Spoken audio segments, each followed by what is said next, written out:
Is Fake Sula, the Mike Ruler, the old schooler. You want a trip? I'll bring it to ya.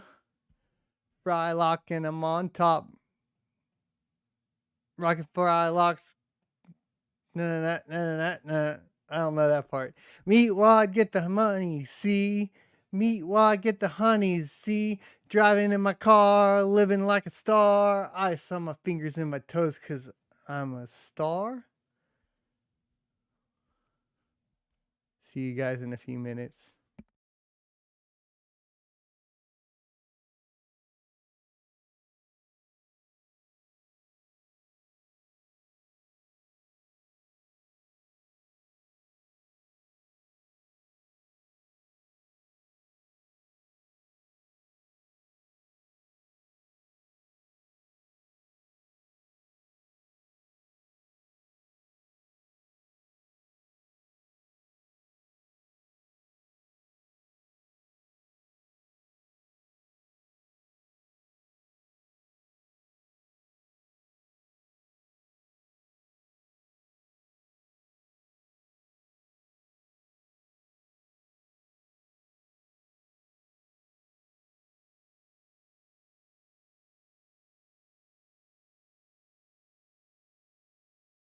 Number one in the hood, G.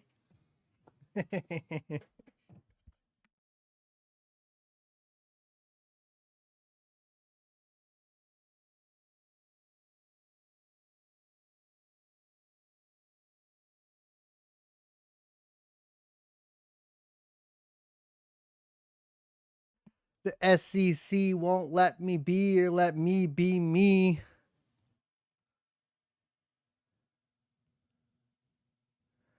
They try to shut me down on TTV, but it feels so empty without me.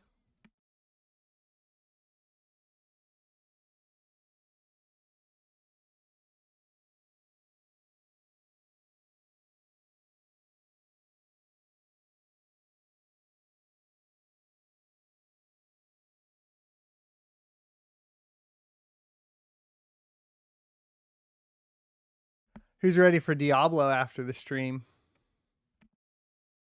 Oh, that's a good one, Duke. We'll add it.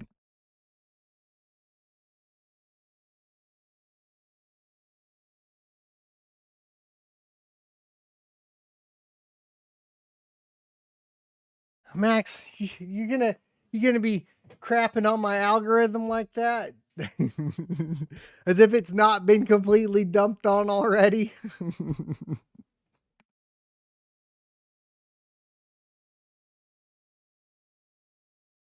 They said, shut this man down. He likes freedom too much.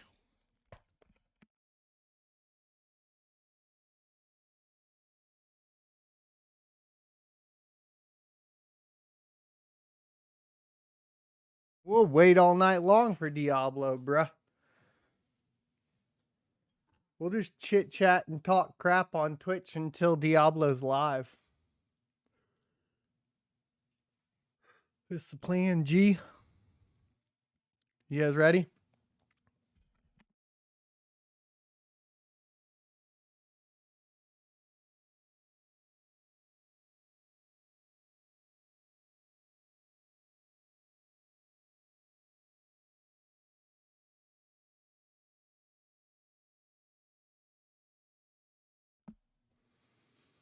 Boom! Hello and welcome, everybody. The Crypto Mining Show, your one-stop shop for all cryptocurrency news from the perspective of a cryptocurrency miner. I go by Matthew in real life and Blind Run on the internet, and today we're going to be talking about a lot of mining news. We have new miner releases, we have new mining software releases, we have new ASIC releases, we have Bitcoin miners getting prepped for the next halving in the bull run, which is happening in April of 2024 so far. At least we think. We'll look at that and double check that. And the two big topics that everybody doesn't want, oops, let me undo that. The two big topics that everybody doesn't want to talk about, but we're going to talk about, is going to be the SEC warning people against utilizing cryptocurrency for their own safety, because, you know, that's always the attack vector, isn't it, my friends? Isn't that always the attack vector? There's never any other attack vector. And then we're going to be talking about, did the government start a global financial crisis in an attempt to destroy crypto? And that is rip my YouTube algorithm. So if you guys don't mind, go ahead and make sure you're following me over on sonofatech.locals, because today's going to get spicy. Let's get into all of that and more right after a word from today's sponsor, which is yours truly. Today's sponsor is myself. I recently launched a crypto mining e-course at sonofatech.com, and it includes 9 steps to cover when you decide to start your crypto mining journey. This is specifically pertaining to 2023 crypto mining profits and taking advantage of the down market to achieve skyrocketing growth as we move into the next halving of Bitcoin. You'll learn buying mining equipment in a bear market, using outside investment to speculative mine, begin mining once profit is established, sell mine crypto to pay for electricity, hold and prep for the bull run, sell at the top of the bull market, sell mining equipment at the top of the bull market, and begin investing in land and power so that you can bring in outside investors to utilize excess resources. Thanks everybody for your support, and I hope you enjoy the course. Let me know what you think of it in the comment section below. And welcome back, ladies and gentlemen, boys and girls, goats, all the same. So, we have this interesting release from the SEC that was on March 23rd of 2023. And I'll fix this in just 1 second. Bam, done. Make sure you share out the stream too. That'd be super helpful, and hit that like button. Exercise caution with crypto asset securities. Investor alert. This is sec.gov, an investor alert and bulletins. Number 1, those offering crypto asset investments or services may not be complying with applicable law, including federal securities law. But when inquired more deeply by Coinbase on what exactly those securities laws were, of course, they pulled the old tax logic on you. You tell us what you owe us, and then we'll tell you if you're wrong. You know what I'm saying? You know what I'm saying? This is how they can broker some deals on the outside. Maybe some back chain deals going down. Who knows? This is the one that I thought was interesting, was their attack on proof of reserves, which I actually completely agree with, by the way. I think proof of reserves is, for the large part, senseless. Proof of reserves is a term crypto asset entities, including trading platforms and or entities that issue crypto asset securities, used to describe a voluntary method for offering evidence that in the aggregate an entity has sufficient reserve assets to cover what is held for customers and or accounts at a given point in time. You know what's really weird? In this entire setup that I have noticed, we have these centralized exchanges that are operating as if they don't have to adhere to the principles of cryptocurrency. The reason why cryptocurrency sets itself apart is because it's immutable, it's transparent, and so on. We have this thing called Bitcoin. We can go see how much Bitcoin each address has, and we can verify that. But when they pull all that stuff off chain and go that route, it really doesn't end up being any different than the banking system. So I really don't have any problem with the suggestion to move yourself off of centralized exchanges. Now, we've talked about this before. We're in an interim. We're in a transitional phase. That transitional phase is moving from traditional finance and the banking structure and the Federal Reserve into digital finance, and whether or not we end up with CBDCs or a decentralized currency like Bitcoin, or probably Bitcoin, is yet to be seen. The fact of the matter is, though, there's this transitional phase that we're in right now, which kind of requires some sort of trading between the two systems. And from that perspective, in my humble opinion, there's one thing and one thing only an exchange should do, and that is to exchange the cryptocurrency for a fiat currency and then be able to bring it back, and always have a pairing of that is equal. And there's no other service that they need to do. To make their money, all they should be doing is charging a transaction fee, of which they already do. In my humble opinion, any centralized exchange or all centralized exchanges should not have their own token. This does include things like previous sponsors from Crow. This is why I never talked about Crow as a token. We don't on this channel support any tokens on or run by exchanges because they create obviously the issues that we saw with FTX. And I've been saying this all the way back to 2016. Never been a fan of centralized exchanges, and I think that you should hold a majority of your cryptocurrency within your own wallet. Of course, that begs the question, well, who's going to protect me if I'm too stupid to know how to recover my keys? Nobody. With great power comes great responsibility, and you need to own up and learn how to manage your own assets. That's the entire point here. So I'm not going to go into that whole argument. If you are unintelligent enough to not be able to participate within this ecosystem, then you need to learn. We'll go say learn to code, but learn to crypto, bro. I mean, I don't know what to tell you. It's not like you're any safer. In fact, all you do is open yourself up to more attacks when you are trusting someone else with your custody. Of course, the sales pitch here from the SEC eventually will be, well, we'll protect you. Just utilize our central bank digital currency. Do not utilize Bitcoin, and we'll give you some sort of insurance. Of course, this insurance comes with great cost because if essentially, as we're seeing with the banking system now, it ends up devaluing the rest of everybody's currency when others are irresponsible with said currency. And this is the position that we've ended up in, right? With the collapse of the banks and SVB, etc. And basically removing all of these barriers to the max amount of reimbursement for lost funds in any of these collapses and so on. And the exception, not the exception, but now the possibility that we'll just go ahead and bail you out. The government will bail you out. How will they bail you out? The money's not real. It's not like they have backed assets or gold sitting in there somewhere. They're just going to print the crap out of it, thereby devaluing the dollar of every responsible citizen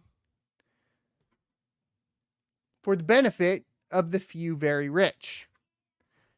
Hence the issues that we're running into. But in this particular case, I don't disagree. I don't think that proof of reserves is something you should rely on within the cryptocurrency space as it pertains to centralized exchanges.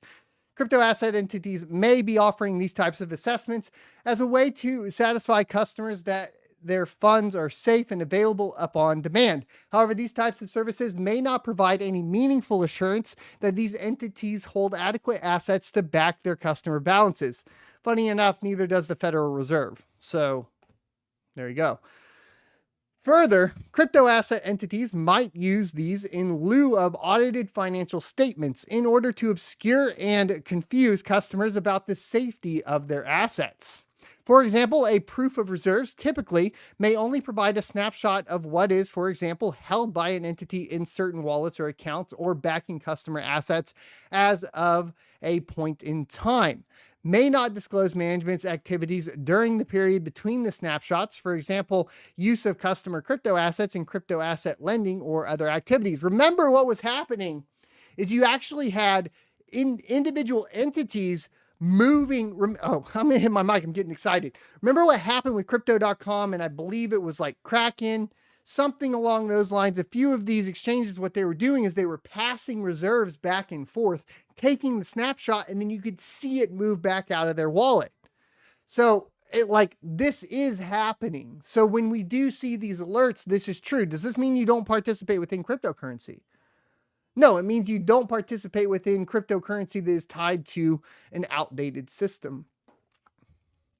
Does not tell customers the whole story about the entity's liabilities and, for example, whether the customer has to stand in line behind other creditors if the entity fails. And you will always be standing in line behind other entities because the other entities have more influence, more power, and more money. So if you are Joe Blow with 10 grand sitting in your account and you just lost your entire life savings that you were trying to save up because, God forbid, you didn't pull it out of an exchange, well, I'm sorry to tell you, dude, but the dude with $2 million held is going to get paid out and made whole before you are, if you ever get made whole.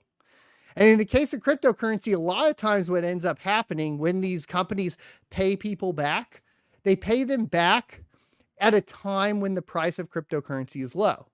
So in the case in point, right, is exactly what NiceHash did back in the day. They had a hack. Some people still think that that's internal. You can throw on your tinfoil hat or whatever you like. Point is, it really doesn't matter. Optics from the outside is this. NiceHash gets hacked. Nobody gets paid back until the bottom of the market. So if NiceHash is hacked, loses all the Bitcoin, conveniently into a cash position for themselves, waits for the market to go down, buys the Bitcoin back, they end up basically shorting the market in a very devious way. And this is kind of the workarounds that you see when these entities fail. And that's if you ever get paid back. When is Mt. Gox paying everybody back? Well, they're paying everybody back now when the market's back down, right? It's so ridiculous. In addition, a proof of reserves is not as rigorous or as comprehensive as a financial statement audit and may provide any level of may not provide any level of assurance. For example, audited financial statements typically require audits of a complete set of financial statements performed by a registered public accounting firm in accordance with the PCAOB auditing standards. With so-called proof of reserves, there are no specific audit requirements for the engagement or the information reported, allowing for an entity full discretion to manage the terms of engagement. The extent and frequency of the assets performed around the customer assets, the determination of the reserves, the level of assurance provided, the type of third-party assurance provided and engaged, and whether the results are made public, including the extent and format of the information shared. Investors should be aware that this level of management discretion undermines any suggestion that proof of reserves offers protections similar to a financial statement audit. And like I said, by and large, I completely agree with this.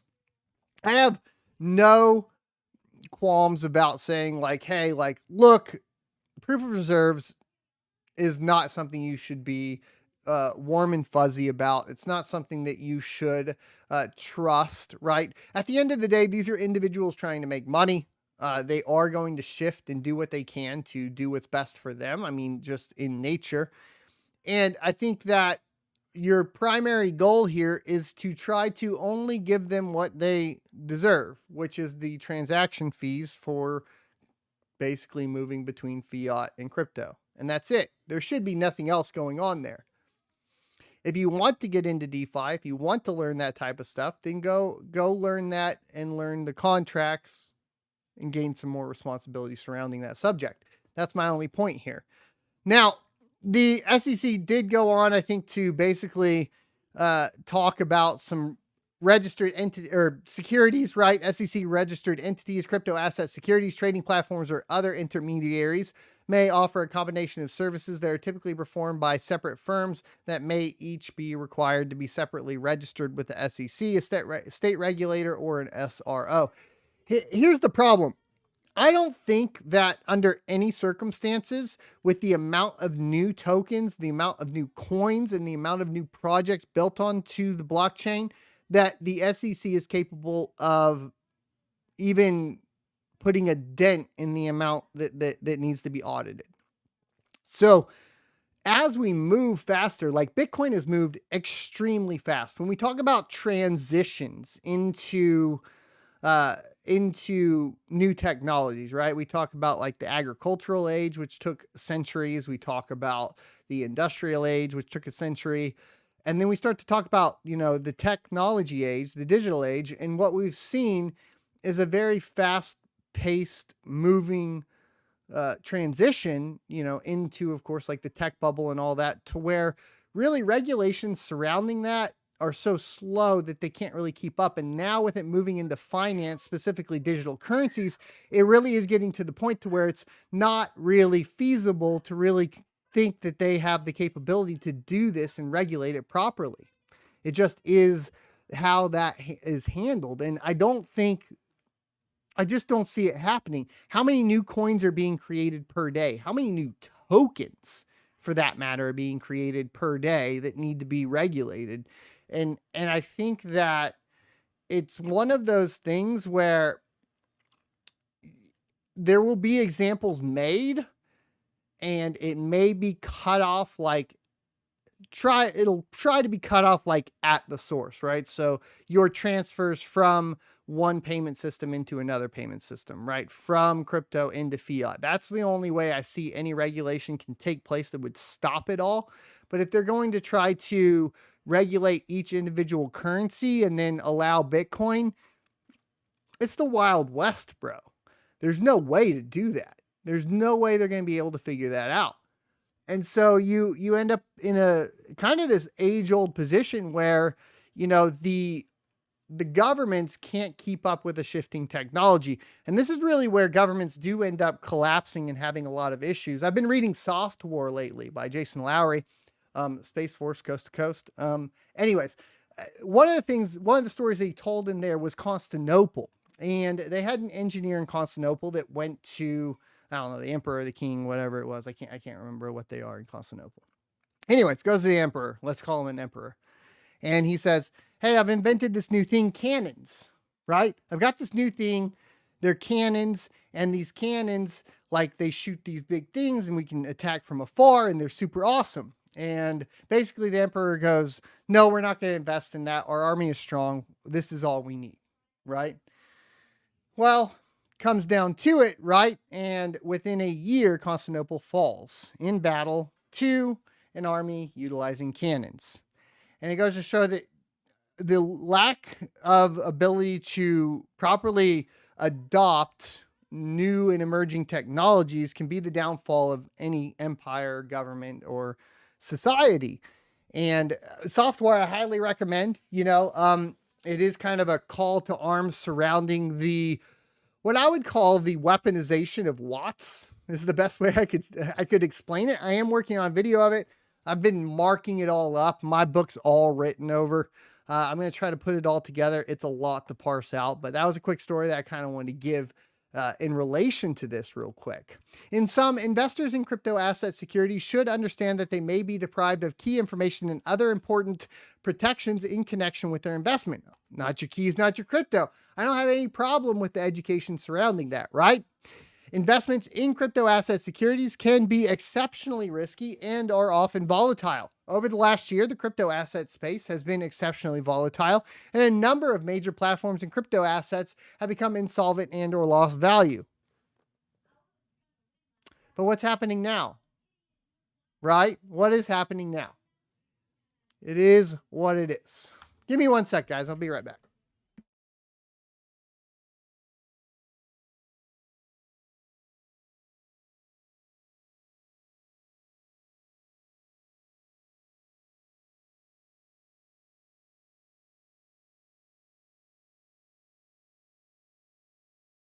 All right, that feels better. So sorry for the quick break. All right, so the other thing that they go on to say is investment. Yeah, so we talked about this. Investments can be risky. The fact of the matter is what we're seeing now is with the distrust of the banking system. Oddly enough, we've seen a pump in cryptocurrency. Now, a lot of that I still think is due to the shift from the Binance USD, BAUSD, by Binance into Bitcoin.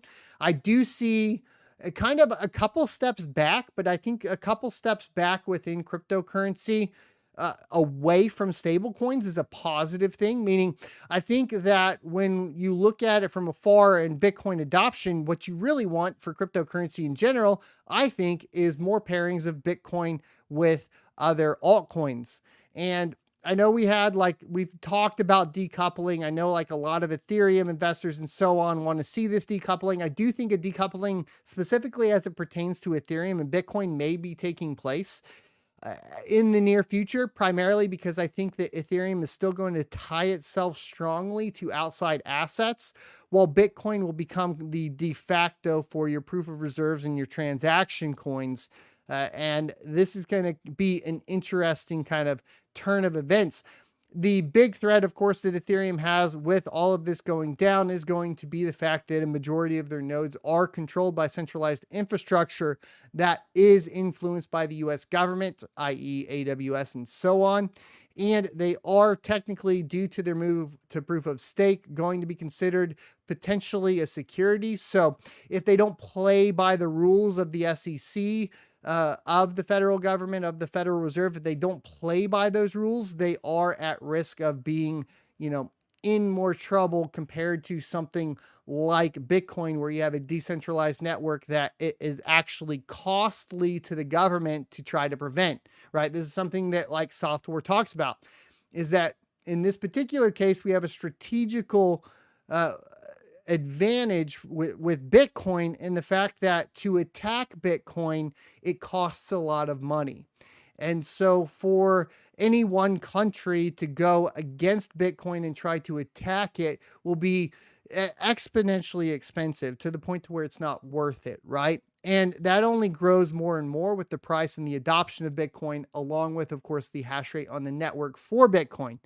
And it brings this kind of interesting perspective to light, at least from what I'm seeing, where Bitcoin really in and of itself is kind of off on its own, because it's grown to this thing that like literally can't be attacked.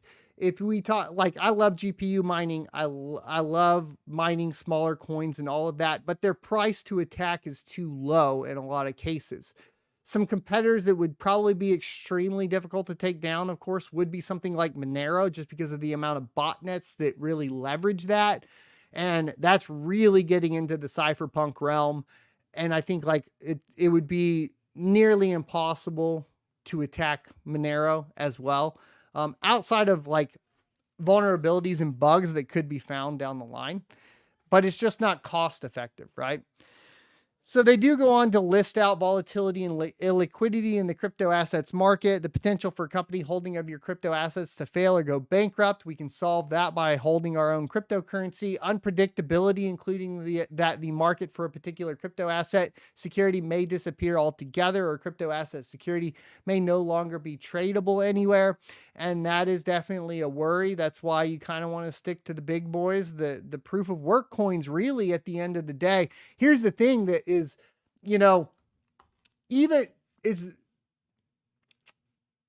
there are ways in which we've seen proof of work coins get rugged, usually some sort of tie to a token, devs stop working on it, that sort of thing. There are a few cases, though, where I've seen, though, an interesting revelation when it comes to proof of work, which is this. Essentially, even if devs completely abandon a proof of work project, it is feasible that the miners can keep that project alive if that project wants to stay alive. Or in a lot of cases, you can even completely fork off of that just in case you distrust the developers. One time this actually happened was in the previous bull run between a coin called Sumo Coin and the developer of, I believe it was XMR Stack. And what he did when basically the devs abandoned the project and were kind of like putting in a position of really hurting the miners and everything, is he forked that over to something called Rio. Now, Rio hasn't really kept up with production, right? So Rio hasn't like had a bunch of like development done to it or anything like that, but it kept it alive and it kept it on the markets and it kept it in availability for miners to exchange and get out of. And, people are still mining it to this day. So proof of work really has a lot more legs underneath it, as opposed to something like a token where you have a lot of, for lack of a better term, duckery going on, where you may have the burn mechanisms, lock mechanisms, anything and everything that can be built into smart contracts to manipulate the currency in the favor of a developer or a long-term holder, right? And that to me says, if I'm going to hold anything, it's at least going to be proof of work. Majority is going to be the strongest one that's the most difficult to attack, i.e. Bitcoin, because watts matter here. War of the watts. And that is really how I look at this. Sometimes high concentrated and opaque ownership and control structures. I think a lot of that has to do with, once again, when we get into speaking about tokens in specifically, your Shiba Inus token, ERC20 tokens, the tokens that are built on top of other chains, right? Enforcement of laws and regulations by federal, state, or foreign governments that may restrict the use and exchange of crypto assets. Now, of course, this does come across as a little bit of a threat, right? It's like, don't participate in this because if you do, we may decide to stop you and say you're not allowed to use it anymore. The thing is, and I've said this, over the past week on my Twitter, is like, the adoption rate of cryptocurrency is so fast, and the amount of infrastructure alone for Bitcoin, just Bitcoin, and the amount of investment in that tells me that, if you wanted to try to shut down that line of income, you're going to have a hard time, right? I equate it to the war on drugs. I think it'll be completely unsuccessful. People will participate in the cryptocurrency space if that is what they intend to do. And you're not going to be able to control 7 billion people on the planet and tell them to not participate in it. It's just not something you're going to be able to regulate fully. Once again, I do think that you see potentially complete cutoffs, I think, after they keep trying to play with it, right? The attacks at first are going to be like, well, shut down this coin, shut down that token, prevent trading of that token, tell Coinbase they can't do this, you can only do Bitcoin. Well, what's everybody going to do? They're going to utilize DeFi, decentralized platforms. They're going to utilize VPNs to go, to different geographical regions to trade the cryptocurrency that they prefer and pipe that back in if they want. They're going to use mixers, they've tried to shut down as many mixers and so on and so forth. But at the end of the day, you can only make so many examples, right? Before it's like, okay, this clearly isn't working. How long does that last? How long does, this attempt or these attempts, on kind of stopping the crypto adoption happen for? I don't know. Will the fear be enough to stop the general public from participating? Potentially, right? But in the case of a complete collapse of the US dollar, or just the case of people not having any value in whatever currency they're participating in, if people aren't happy, they're going to utilize other systems, especially in a free market, right? So it really, like, if the people are fat and happy, then regulation makes sense. If the people are struggling, then regulation doesn't make sense. You're pissing in the wind. You're just not going to do anything but piss on yourself at that point. Once again, I go back to like software and the argument that these technologies need to be adopted and utilized as part of a strategic point. And I do think that, ironically enough, we are starting to see that adoption. We've seen a complete 180 in Russia and China on Bitcoin and cryptocurrency in general. It's been very pronounced in Russia, to the point to where they've, removed, they've put a tax holiday in for all cryptocurrency, right? So you don't have to pay taxes on it right now. And they've rebuilt like the infrastructure for mining and so on. I do think that is specifically an economic strategical move from them. I don't think that it is. Look, I don't think that it is necessarily like a full-on negative, and a lot of people say like it's a lost attempt of a dictator. No, it's a strategic move that you should be paying attention to, and to brush off and say like, oh, that doesn't matter because it's Putin or whatever, and he's a bad guy, and so whatever he does is wrong. Well, if he has the cannons and you don't, you're going to die. So that's stupid. It's ignorance speaking if you say that doesn't matter. Fraudsters continue to exploit the rising popularity of crypto assets to lure retail investors into scams, often leading to devastating losses. And this is true, right?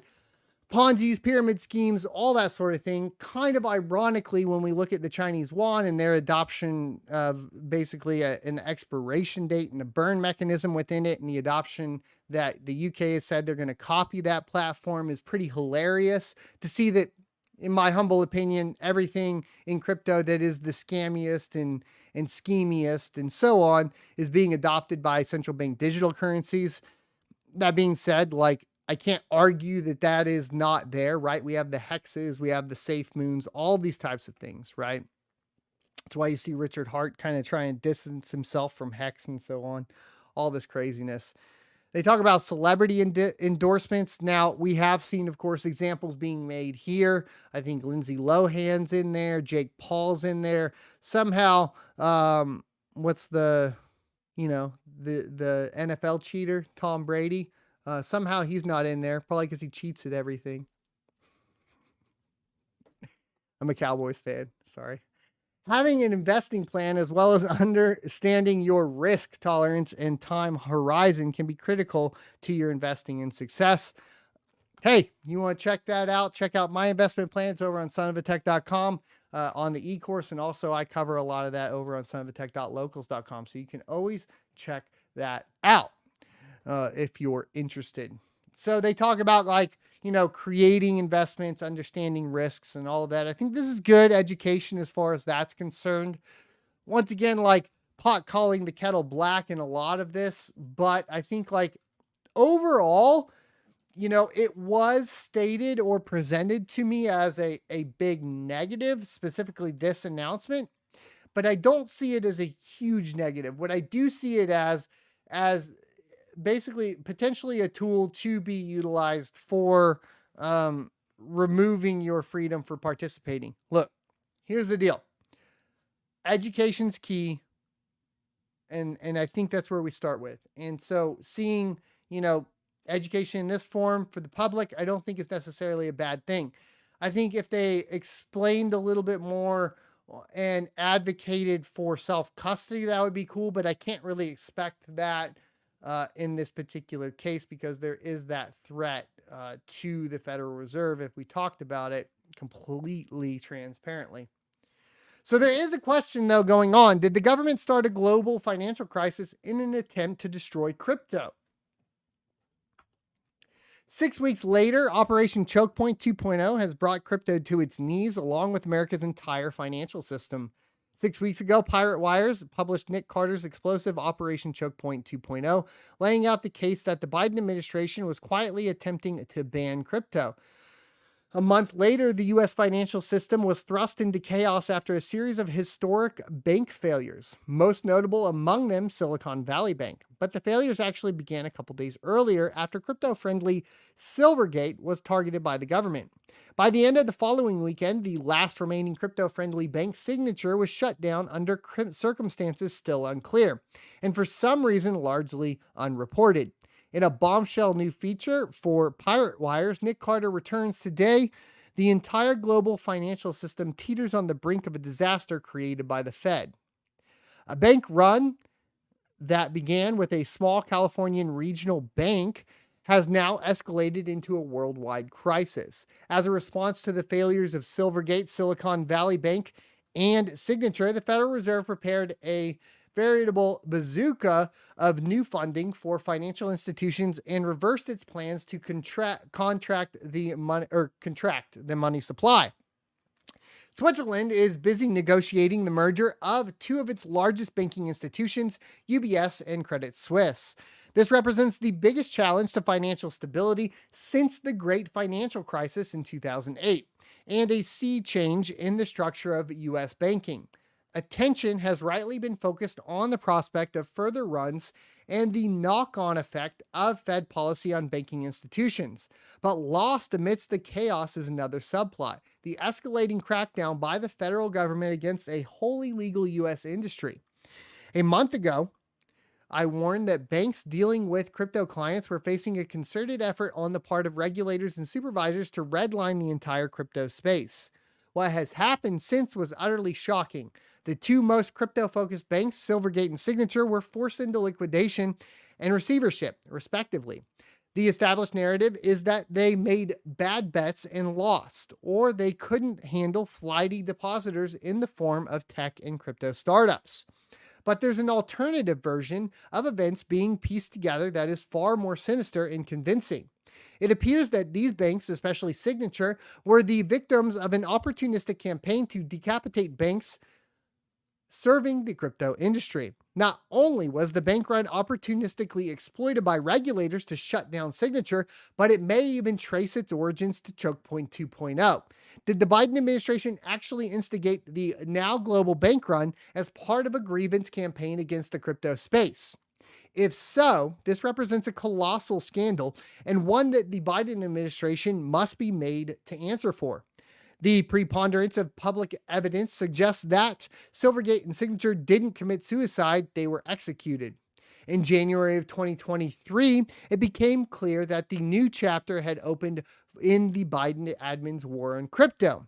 Some in the crypto space noticed highly coordinated activity between the White House, financial regulators, and the Fed aimed at dissuading banks from dealing with crypto clients, making it far more difficult for the industry to operate. This is problematic because it represented an attempt seizure of power far beyond that what is normally reserved for the executive branch. These warnings were echoed by members of Congress like Senator Hagerty, Representative Davidson, and Whip Emmer. Subsequent efforts were made in the House hearing to determine whether the regulatory harassment is legal.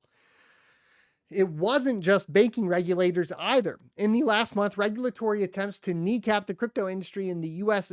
escalated dramatically. Here are the points. The SEC announced a lawsuit against the crypto infrastructure company Paxos for issuing the BUSD stablecoin. Probably had something to do with, Binance's move from BUSD into Bitcoin. Crypto exchange Kraken settled with the SEC for offering a staking product. SEC Chair Gensler openly labeled every crypto asset other than Bitcoin a security. The Senate Committee on Environment and Public Works held a hearing lambasting Bitcoin for its environmental footprint. Did you guys see that amazing artwork for Bitcoin by Greenpeace? Have you guys seen this yet? It's amazing. I want it. That's how good it looks. I wonder if I can pull this picture up somewhere. I think I did post it somewhere. Let me find it. It looks so good. They somehow created the best advertisement for Bitcoin I've ever seen. Here it is.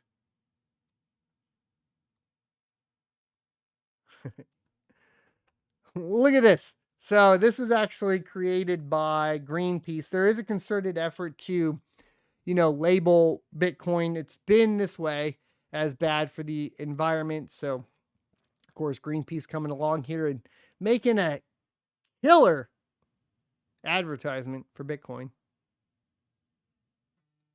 Looks amazing, in my humble opinion. But, it is what it is. The Biden admin proposed a bill that singles out crypto miners for onerous tax treatment. Here's the deal. I'm going to say it again. Go read software, understand what's happening. If you push crypto mining out of the U.S., you significantly put the U.S. at risk strategically. I'm convinced of that at this point. I think it is a terrible strategic move for the U.S. to push miners out, because the number one attack is going to be through Bitcoin. And if, you're just giving up that strategic point, I think it's a bad move. The Biden admin proposed a bill. Yeah. So the New York Attorney General declared Ethereum the second largest crypto asset a security. I don't disagree.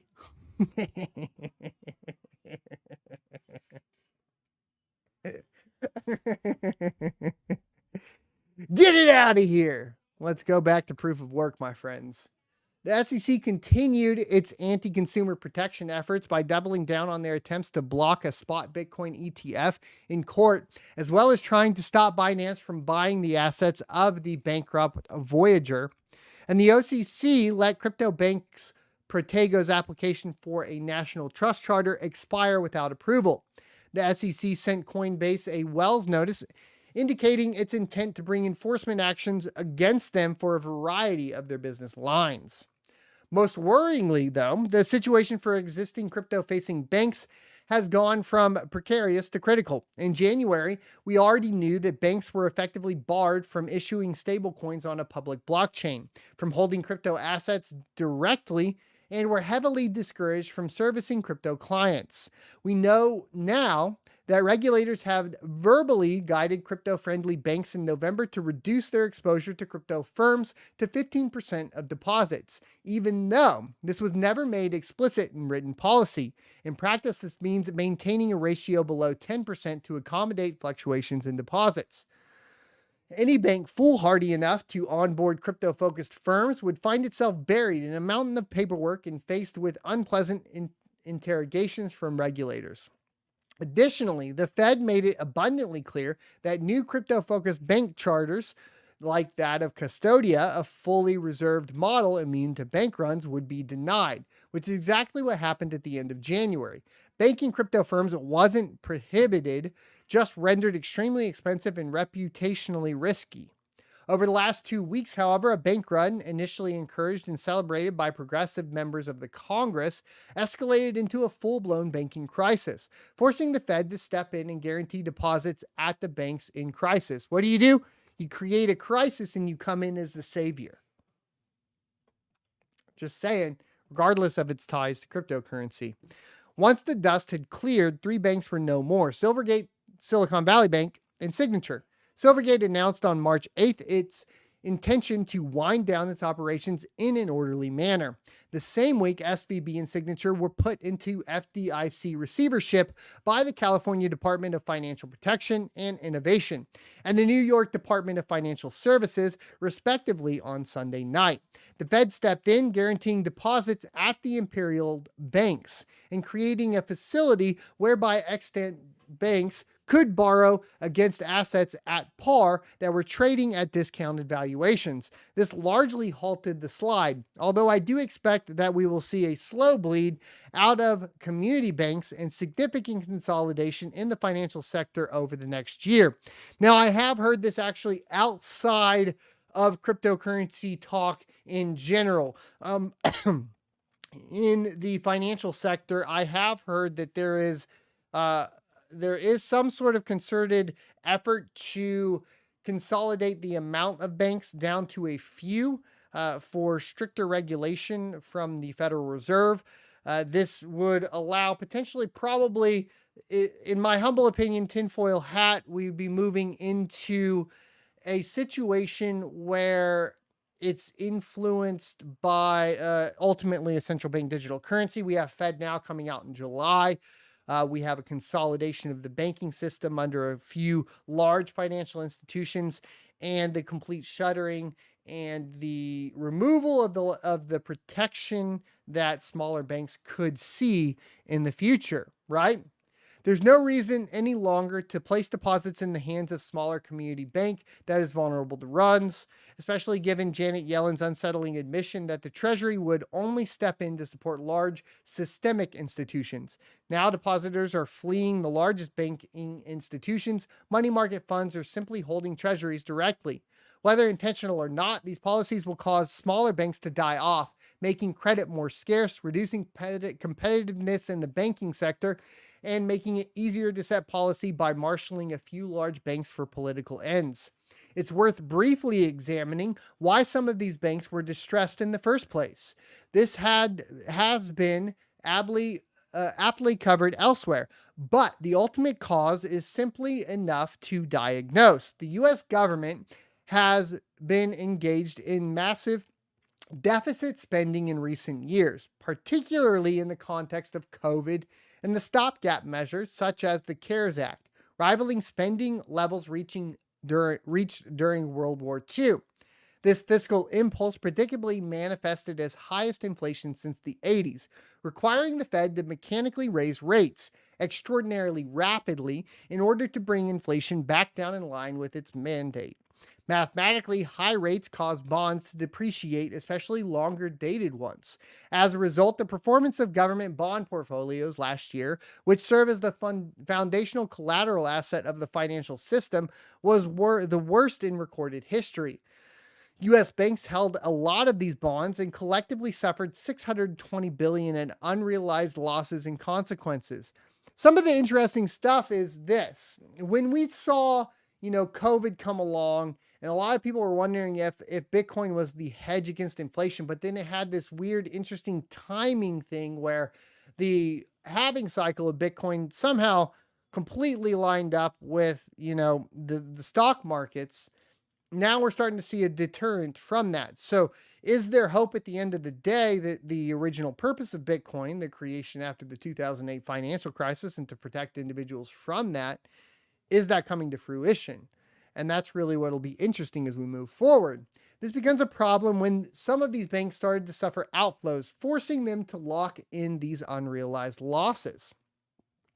Some of these banks realized their predicament, and as they took measures to raise capital, the market realized that they were impaired and depositors fled, causing an escalating crisis. Since depositors are unsecured creditors with no upside and high downside, the rational move in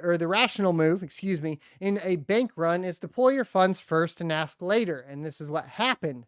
The bank run isn't worth dwelling on, aside from making the point that catalysts should not be confused with the ultimate causes. VCs correctly telling their startups to reduce their SVB exposure were not the cause of the SVB run. Shouting fire in a movie theater isn't morally blameworthy when there's really a fire. Nor were the risky bets made by SVB leadership. Their portfolio was completely ordinary and raised no red flags among their regulators or ratings agencies. Systemic risks introduced by crypto certainly weren't the cause either, as all of the affected banks had survived the 2022 crypto market sell-off and were still in business as of Q1 2023. Nor was loosening of Dodd-Frank coverage of regional banks, as the 2022 Federal Reserve stress tests baseline and severely adverse scenario did not contemplate a 25% annual drop in the price of long-term treasuries. The ultimate cause of the collapse was not Peter Thiel, David Sachs, or loosening of Dodd-Frank, but rather the massive spending spree of the Trump and Biden admins and the resultant inflation, which forced the Fed to hike rates dramatically. Whew! I'm going to save some of y'all's questions here, by the way, because they seem to always go away by the time I get them. So thanks for the $10 super chat, Matt K. And Vader, thanks for the $5 super chat. I'm going to make sure that I just paste these real quick. I'm not going to read them right now. We'll save it for the end of the show for the Q&A portion. All right. So let's get back to it. Part 1, did Silvergate die by suicide or murder? After suffering irrecoverable setbacks, crypto-friendly bank Silvergate announced in early March its intent to wind down its operations in an orderly manner.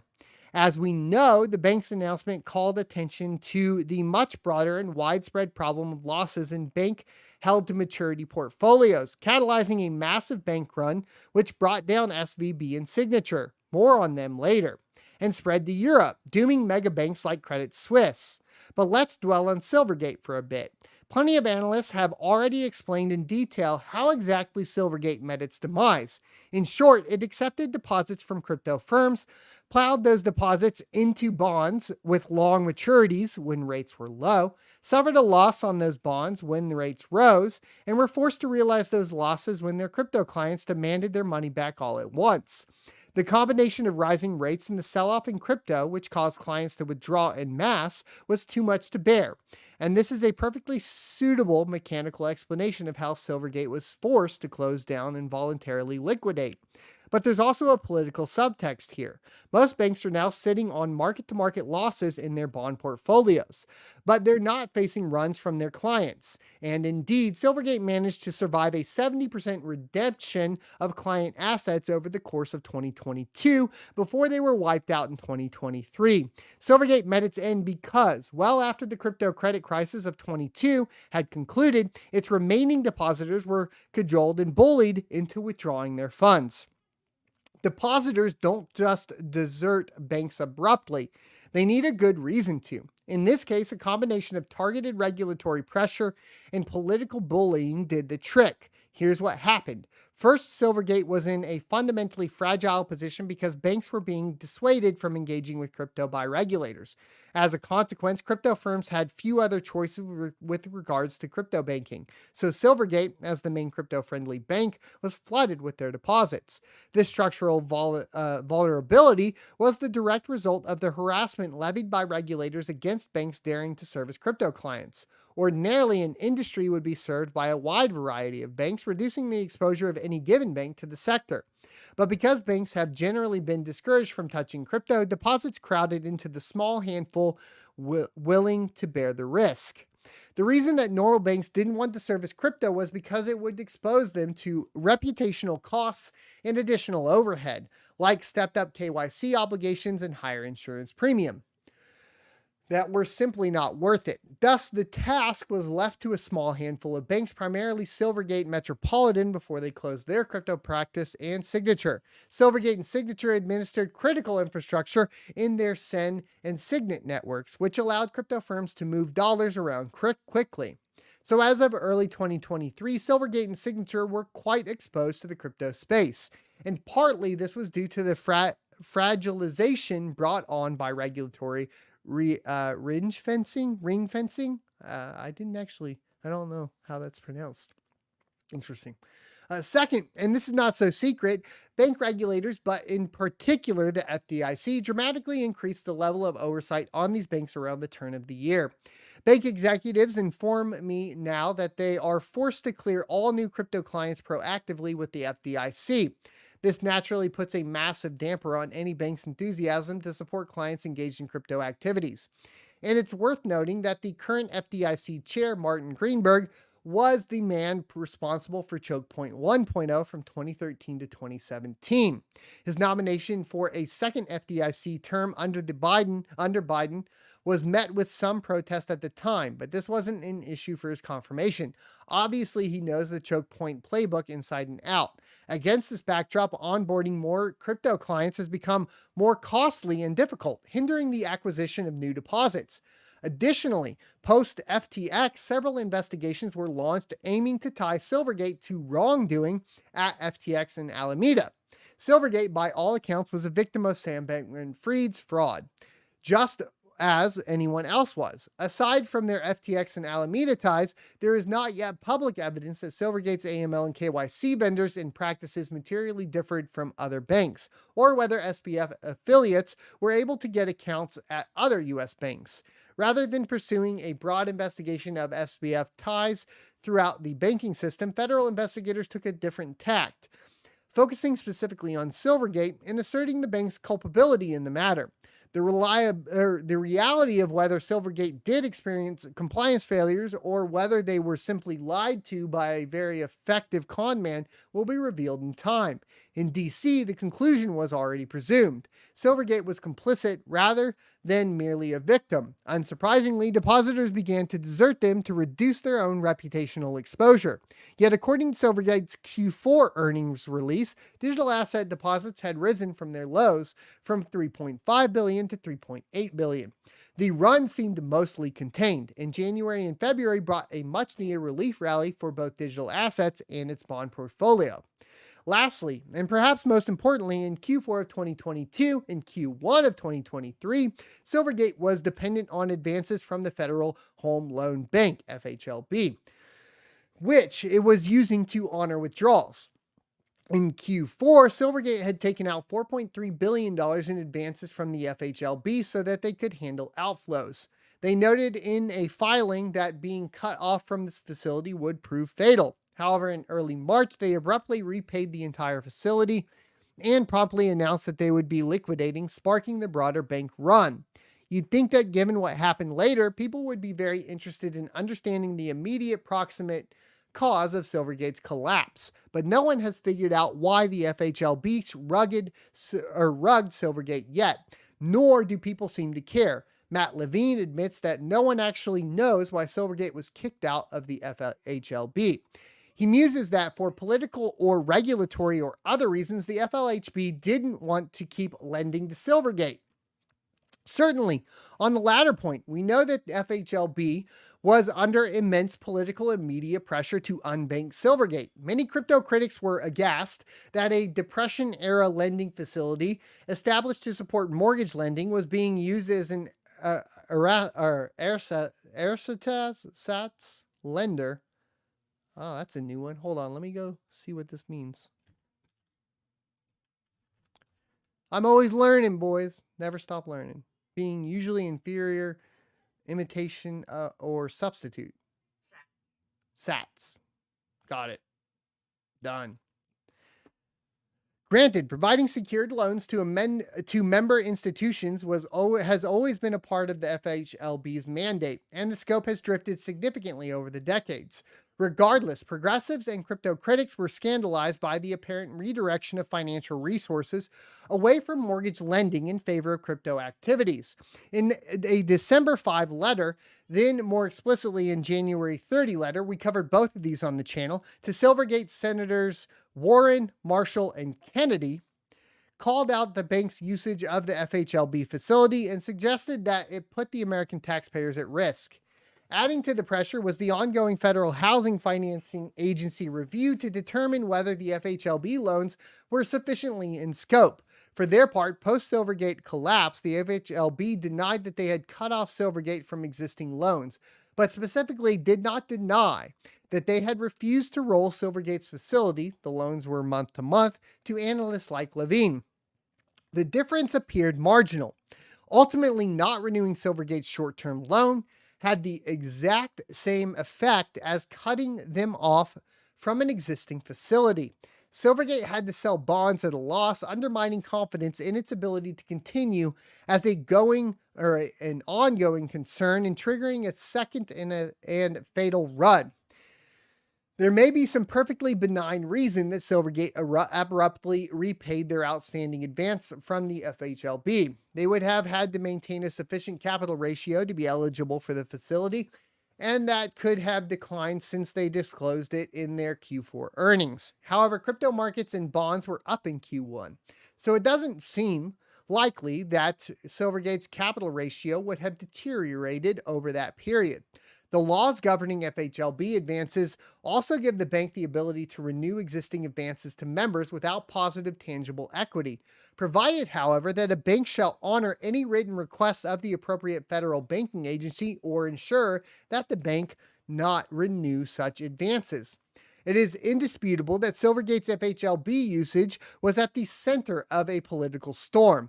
That determinations not renew FHLB advances are exceedingly rare, and that the same housing-related political requirements are not being demanded of other banks taking out FHLB advances for liquidity management purposes. Post-Credit Suisse collapse and broader fragility in the bank sector, I wonder if the politicians who harassed Silvergate regret their actions. After the Silvergate run, progressives crowed victory.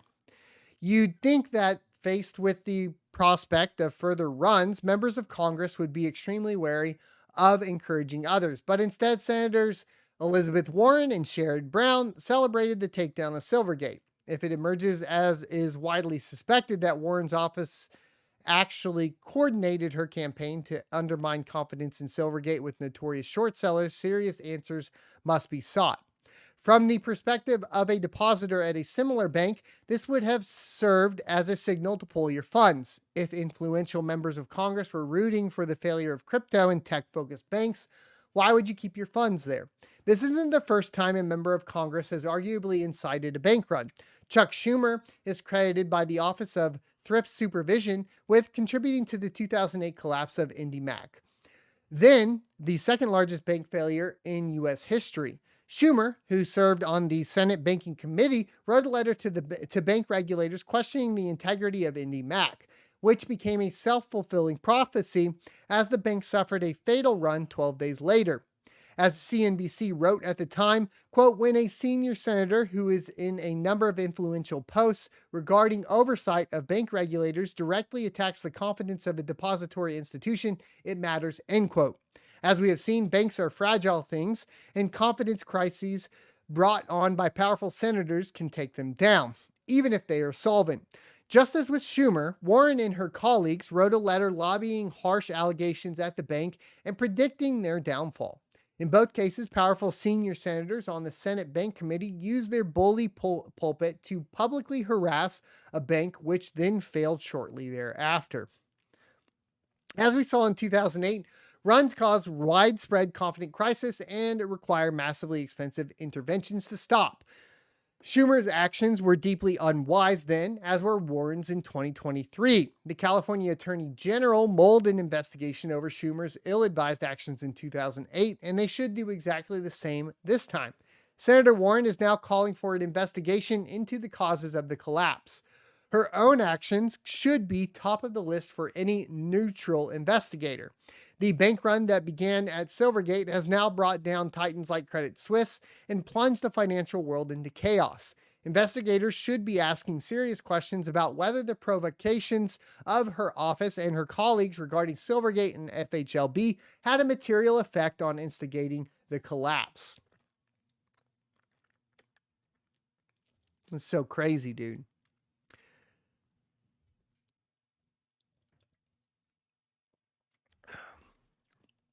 Part 2. Did Signature die suddenly during the chaos?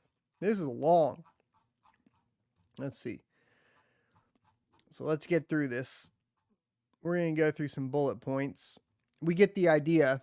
If the demise of these banks can be analogized to a murder mystery, Silvergate was killed slowly and covertly with poison while Signature was shot in the street in broad daylight.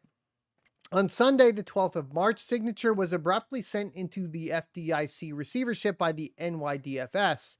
This was not a 2-bit crypto bank. They had $110 billion in deposits as of year-end 2022, of which around 20% came from crypto-focused companies. They also administered popular Signet product, which similarly to Silvergate's SEN, allowed for crypto firms in their network to settle up fiat transfers 24/7, 365. Because blockchains are running and churning all the time, relying on legacy banking hours for fiat settlement causes problems, particularly with liquidity to exchanges and stablecoins on the weekend. Especially after the demise of Silvergate, Signet was positioned to benefit as critical crypto infrastructure. On Sunday night, Signet, along with the rest of Signature, was abruptly delivered into the hands of the federal government. Almost immediately, we knew something was wrong. Signature was not a crypto bank like Silvergate, where the majority of deposits were derived from crypto firms. It was pretty venerable, a pretty venerable New York bank that primarily serviced real estate. It was not in as bleak a financial position as Silvergate or SVB or other I can never pronounce this word, regional banks. They weren't closed on a Friday afternoon after market close, as is typical in receivership situations, but snuck in on Sunday night, practically a footnote to the SVB shutdown. The FDIC was reportedly surprised on Sunday when SBNY was delivered into their hands. The NYDFS has maintained a well-known, long-running animus against crypto. The banking crisis was the perfect cover to take down the last remaining bank, which was unapologetic about serving crypto firms and ran important fiat settlement infrastructure. The only problem, based on what we know, it appears that Signature wasn't actually insolvent when they were nationalized, and $4.3 billion of shareholder value was vaporized. The crypto industry soon found an unlikely ally in Barney Frank, the former chair of the House Financial Services Committee and the Frank in Dodd-Frank. Mr. Frank served on the board of Signature and had as keen an insight into their finances as anyone. Immediately, he alleged that Signature could have opened Monday and that the leadership was shocked when they were put into receivership. This shocked crypto folks, including myself, who immediately suspected foul play. Frank would later elaborate on his claims in a blockbuster interview with New York Magazine's Jen Weisner. His comments leave absolutely no doubt that the closure was a political hit job primarily motivated by a desire to send a message to the crypto industry. In the interview, he said the following: DFS never actually said that Signature was insolvent. Despite pending outflows, Signature would have been operational Monday. DFS overreacted to SBNY's inability to give them sufficient data. DFS doesn't want banks doing crypto, and SBNY was closed poor and to instill fear in others. Which is what's happening, right? Like that's what we're seeing is a lot of this is fear-based. I mean, we've been seeing it surrounding cryptocurrency for a while. There is like this narrative that it's the highly volatile and etc. And that's what gets pushed over and over again because it's a threat, right? And Barney Frank is by no means a crypto booster. He has described himself as a skeptic, so his testimony cannot be motivated by a desire to paint the crypto industry in a positive light. The Wall Street Journal editorial board, normally circumspect about crypto, found Mr. Frank's statement sufficiently concerning to write 2 follow-up editorials. As more data emerged, even the taciturn Wall Street Journal, even the Wall Street Journal became convinced that Signature was a political execution. NYDFS pushed back, saying they had suffered a crisis of confidence in SBNY's leadership and that they weren't provided with sufficient data in a timely fashion during the crisis. However, neither confidence nor data are acceptable reasons to expropriate a solvent bank, especially when other banks in similar position were given time to save themselves and access the Fed's new BTFP facility. New York banking law is extremely broad with regards to conditions under which banks can be seized by the superintendent. When challenged, New York will likely argue that conditions C or H in Banking Law 606 apply, namely that SBNY was in an unsound or unsafe condition or had refused to submit its records and affairs to inspection. Despite the vagueness justifying the seizure of a solvent bank, something virtually unprecedented in U.S. financial history, will be a high bar to clear. Signature wasn't in particularly precarious position when it came to their held-to-maturity portfolio, which was the issue with SVB. In a note on Sunday morning in the wake of the SVB failure, Piper Sandler said that their balance sheet looked fine. Their ratio of unrealized losses to common equity Tier 1 capital before they were shuttered was just shy of 40%, in line with Wells Fargo and PacWest, and lower than that of First Republic, Commercia Incorporated, Fifth Third Bank Corp, Huntington, so on. In particular, the disparate treatment given to Signature versus their peers, PacWest or First Republic, is extremely telling.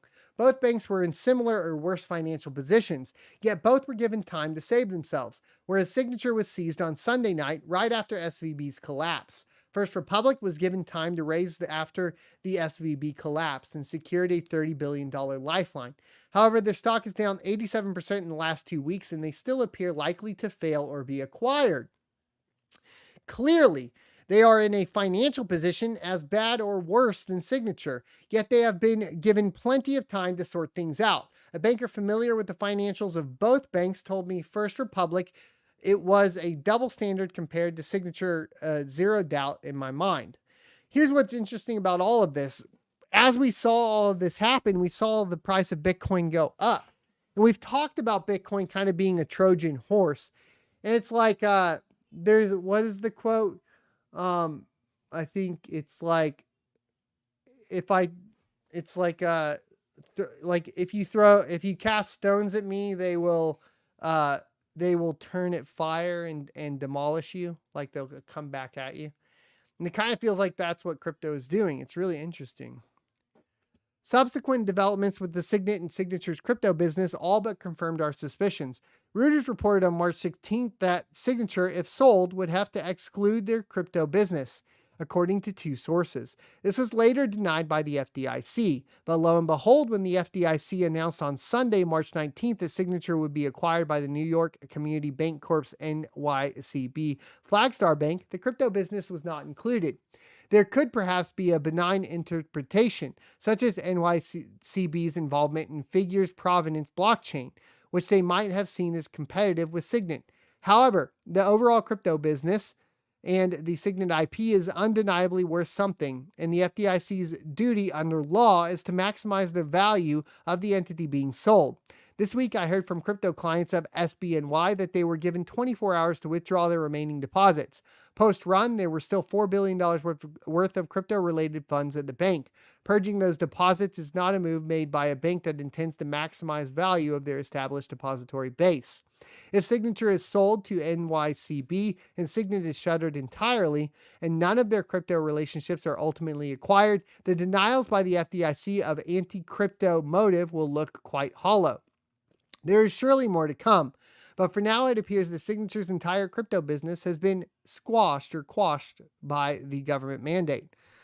If the FDIC indeed strips Signature of its crypto business, once accounting for around 20% of their depository base, they are surely not maximizing the value for taxpayers, and stern questions must be asked. So this is the last part, surveying the wreckage. I did end up reading this entire thing primarily because I think this is extremely important, and I'm doing this to understand this myself as well. Because wow, just wow, right? Like, it's a lot to parse out, and you have to take everything with a grain of salt, because this is clearly written by somebody that, you know, is for Bitcoin, for cryptocurrency in general. You know, so just keep that in mind while we go through it. The 2023 banking crisis has truly exposed the inherent instability in our financial system, which is always funny, right? Like, now we have this instability, but they still want to go out there, you know, like we were seeing with this release, right? And be like, oh, cryptocurrency is extremely volatile. And it's like, what about everything else? Because that seems extremely volatile right now as well, right? Any bank would struggle to survive massively whipsawing interest rates. Depositors can't be blamed for fleeing to safer havens. The fiat-only system has rewarded us with the second major financial crisis in our lifetimes, which will yet again require trillions in bailouts. The system in existence since we severed the tether to gold in 1971 has been a rank failure. And it's no surprise that Bitcoin has found a renewed vigor throughout this latest financial crisis, which of course it has, right? We should not see Bitcoin at 28,000 right now. It should be still between 18,000 and 23,000 based on the cost to mint a Bitcoin. The fact that Bitcoin is at 28,000 right now and keeps touching that is extremely telling. And it's going to be interesting to see what happens when it actually halves in 2024. The value proposition of Bitcoin, excuse me, an asset which is no one's liability and can be truly owned and held in an individual self-custody, has never been more evident. Many in the crypto space see Bitcoin's recent price performance juxtaposed against that of risk assets or financial indices as validation of the thesis, which is what we've been talking about. It's kind of like, this was what it was created for, so is it going to work? That's kind of what, this is the test phase, right? It's amazing. However, the effective decapitation of the pro-crypto bank sector has caused real problems. Silvergate's SEN and Signature's Signet were essential infrastructure powering 24/7, $365 clearing for crypto firms. Those are now effectively offline or unusable. Because blockchains settle without interruption, frictions emerge when they intersect with 9-to-5 world of banking. Stablecoins may have trouble keeping their pegs on the weekend. Market makers and exchanges can't settle with each other as easily. Expect liquidity to suffer as a result. Now, in my humble opinion, if I see stable coins go away, boohoo, wow, I'm good with us going back to Bitcoin as the standard for crypto, right? We talked about this just earlier in the show. A couple steps back, but it's going to be better for the future of crypto. Crypto firms that need banking have a harder time than ever. I can personally attest from our own experiences in the last 2 weeks at Castle Island that many banks have simply adopted a no crypto rule. Others demand a certain threshold of assets to overcome the crypto prohibition, or insist that crypto only account for a small portion of your revenue or source of wealth. There are a dozen or so onshore banks that have stepped up to fill the gap. However, their names are whispered and circulated in private chats among investors and founders. Everyone knows that any bank that emerges as a leader in the crypto space will risk the same fate that befell Silvergate and Signature. So, the few banks that are brave enough to bank crypto firms operate in secrecy, And due to this artificial 15% threshold on crypto deposits imposed by the FDIC, no bank can ever recreate the network effect of SEN or Signet. Unless a large bank steps in, and none have so far, a competitor with a crypto book simply can't onboard enough crypto clients to create a strong network around real-time fiat settlements. Based on the dozens of conversations I've had with bankers and service crypto clients, the atmosphere is one of abject terror. Crypto firms getting denial after denial from these banks is bad enough, but within them, the regulators have cultivated a horrific environment. Everyone has seen what happened to Silvergate and Signature. They understand that they could be shut down or seized at the faintest hint of trouble, even if solvent. Certain banks that serve crypto clients tell me they are getting daily calls from the FDIC demanding lists of crypto clients, pressuring the bank to unbank them. We all knew this was coming, though. That's the thing. It's like, this has to happen. So, like, to get really upset about it is kind of like, I mean, what do you expect in a transformation to digital currency to happen, right? Like, you think that that's just going to peacefully go down? There's not going to be any pushback? No, of course there's going to be pushback. It's too much money at play. It's too much power at play, really. It's not even about money, it's about power. Banks are now being told to individually run all new crypto businesses or business by the FDIC before they do any onboardings. Many of these bankers want to help these potential crypto clients, but because of these verbally messaged 15% thresholds, which could well shrink to zero, they can only allocate a certain ratio of their deposits to the industry. So they have to pick and choose the firms they are able to support. This causes a Goldilocks issue whereby banks must prioritize medium to large clients, not too big as to breach the threshold, but not too small as to make the additional cost of burden not worth it. Financial considerations mean that smaller crypto clients are left in the cold. Most worryingly, the takedowns of Silvergate and Signature represent a rank lawlessness associated with authoritarian regimes. In a lawful society, solvent banks are not seized by the government simply because their clientele is politically disfavored. Shareholders in Signature had $4.3 billion in equity, $22 billion at peak, wiped out with no recourse. This is a confiscation that you might expect from the CCP, not the NYDFS. The U.S. has already put the world on notice by weaponizing the treasury market with their seizure of Russian reserves. It's no secret that foreigners are divesting as a consequence and trying to reduce their exposure to the dollar and the dollar settlement system. We've been talking about this, guys. And a lot of people, I saw a couple replies, when on the El Salvador thing, I said, maybe it's time for a new home. And then you get like the I don't know, the patriots get all mad and they're like, fine, leave. I'm like, I don't think you understand. The problem is that I want the U.S. to adopt this, and I would love to see the U.S. be the leader in cryptocurrency. But what we are seeing actually take place is an authoritarian regime surrounding the banking system. Right? That's what's happening. The dollar's preeminence globally, long considered unimpeachable, is fraying as Russia, China, and the Saudis look to settle in alternative currencies. The U.S. can ill afford to sow mistrust in its own banking system. The public deserves answers to why an apparently solvent and functional $100 billion bank was seized on a Sunday night with no notice.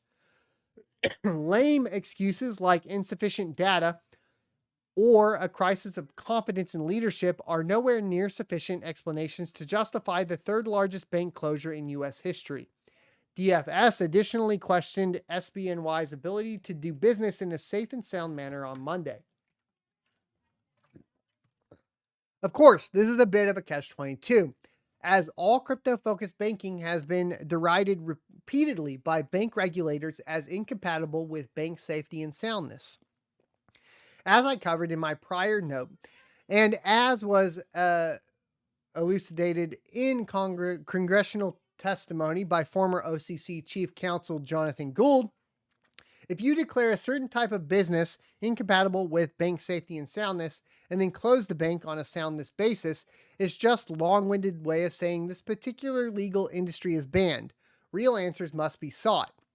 Those paying attention in the crypto space are scandalized, but have largely failed to react. As of yet, no meaningful pushback has materialized, with the exception of from Whip Emmer, who accused the FDIC of weaponizing recent instability in the banking sector to purge legal crypto activity from the U.S. Former Comptroller Brian Brooks also alleged that bank regulators were using the crisis to choke off crypto-focused banks. What must happen here is an honest investigation into the causes of bank crises, and in particular, the role that federal regulators and members of Congress played. Crucially, the public deserves to know whether Signature Bank was arbitrarily seized during the fog of war to advance a political agenda. Shareholders who saw their equity wrongly vaporized should sue under New York law, and clients of the banks who suffered business impairments on account of rapid forced withdrawals and general unwillingness of other banks to support them, or the closure of SEN or Signet, also have a case here. To the FDIC and OCC, I would ask the following, and then he goes through the questions. Either way, in my humble opinion, like, this is kind of expected, and we'll have to see where it plays out, right? Or how it plays out. For protection of yourself, if you want to participate within cryptocurrency, it's highly advisable that you do control your own keys. And being unbanked is just the way it's going to go. And I'll talk about my banking experience here when we get to some of the questions and Q&As. I'm going to run an ad and I'll be right back. Today's sponsor is myself. I recently launched a crypto mining e-course at sonofatech.com, and it includes 9 steps to cover when you decide to start your crypto mining journey. This is specifically pertaining to 2023 crypto mining profits and taking advantage of the down market to achieve skyrocketing growth as we move into the next halving of Bitcoin. You'll learn buying mining equipment in a bear market, using outside investment to speculative mine, begin mining once profit is established, sell mine crypto to pay for electricity, hold and prep for the bull run, sell at the top of the bull market, sell mining equipment at the top of the bull market, and begin investing in land and power so that you can bring in outside investors to utilize excess resources. Thanks everybody for your support, and I hope you enjoy the course. Let me know what you think of it in the comment section below. All right, and welcome back. I realized that was extremely long-winded. I think it's very important to cover, though, and I realize we lost a lot of viewers just going over it, but you need to be paying attention to what's happening. Also, the fact that what we are seeing is specifically attacks from progressives is going to be important. I know, I see what you guys say. I see, oh, he's Republican, all that. I'm not Republican. I am not Democrat. I'm not even libertarian, even though, like, that would be like an easy cop-out, right? It's like the atheist cop-out. I'm libertarian. I don't know. Whatever. Doesn't really matter. My principles surround, of course, financial freedom as it pertains to cryptocurrency and Bitcoin.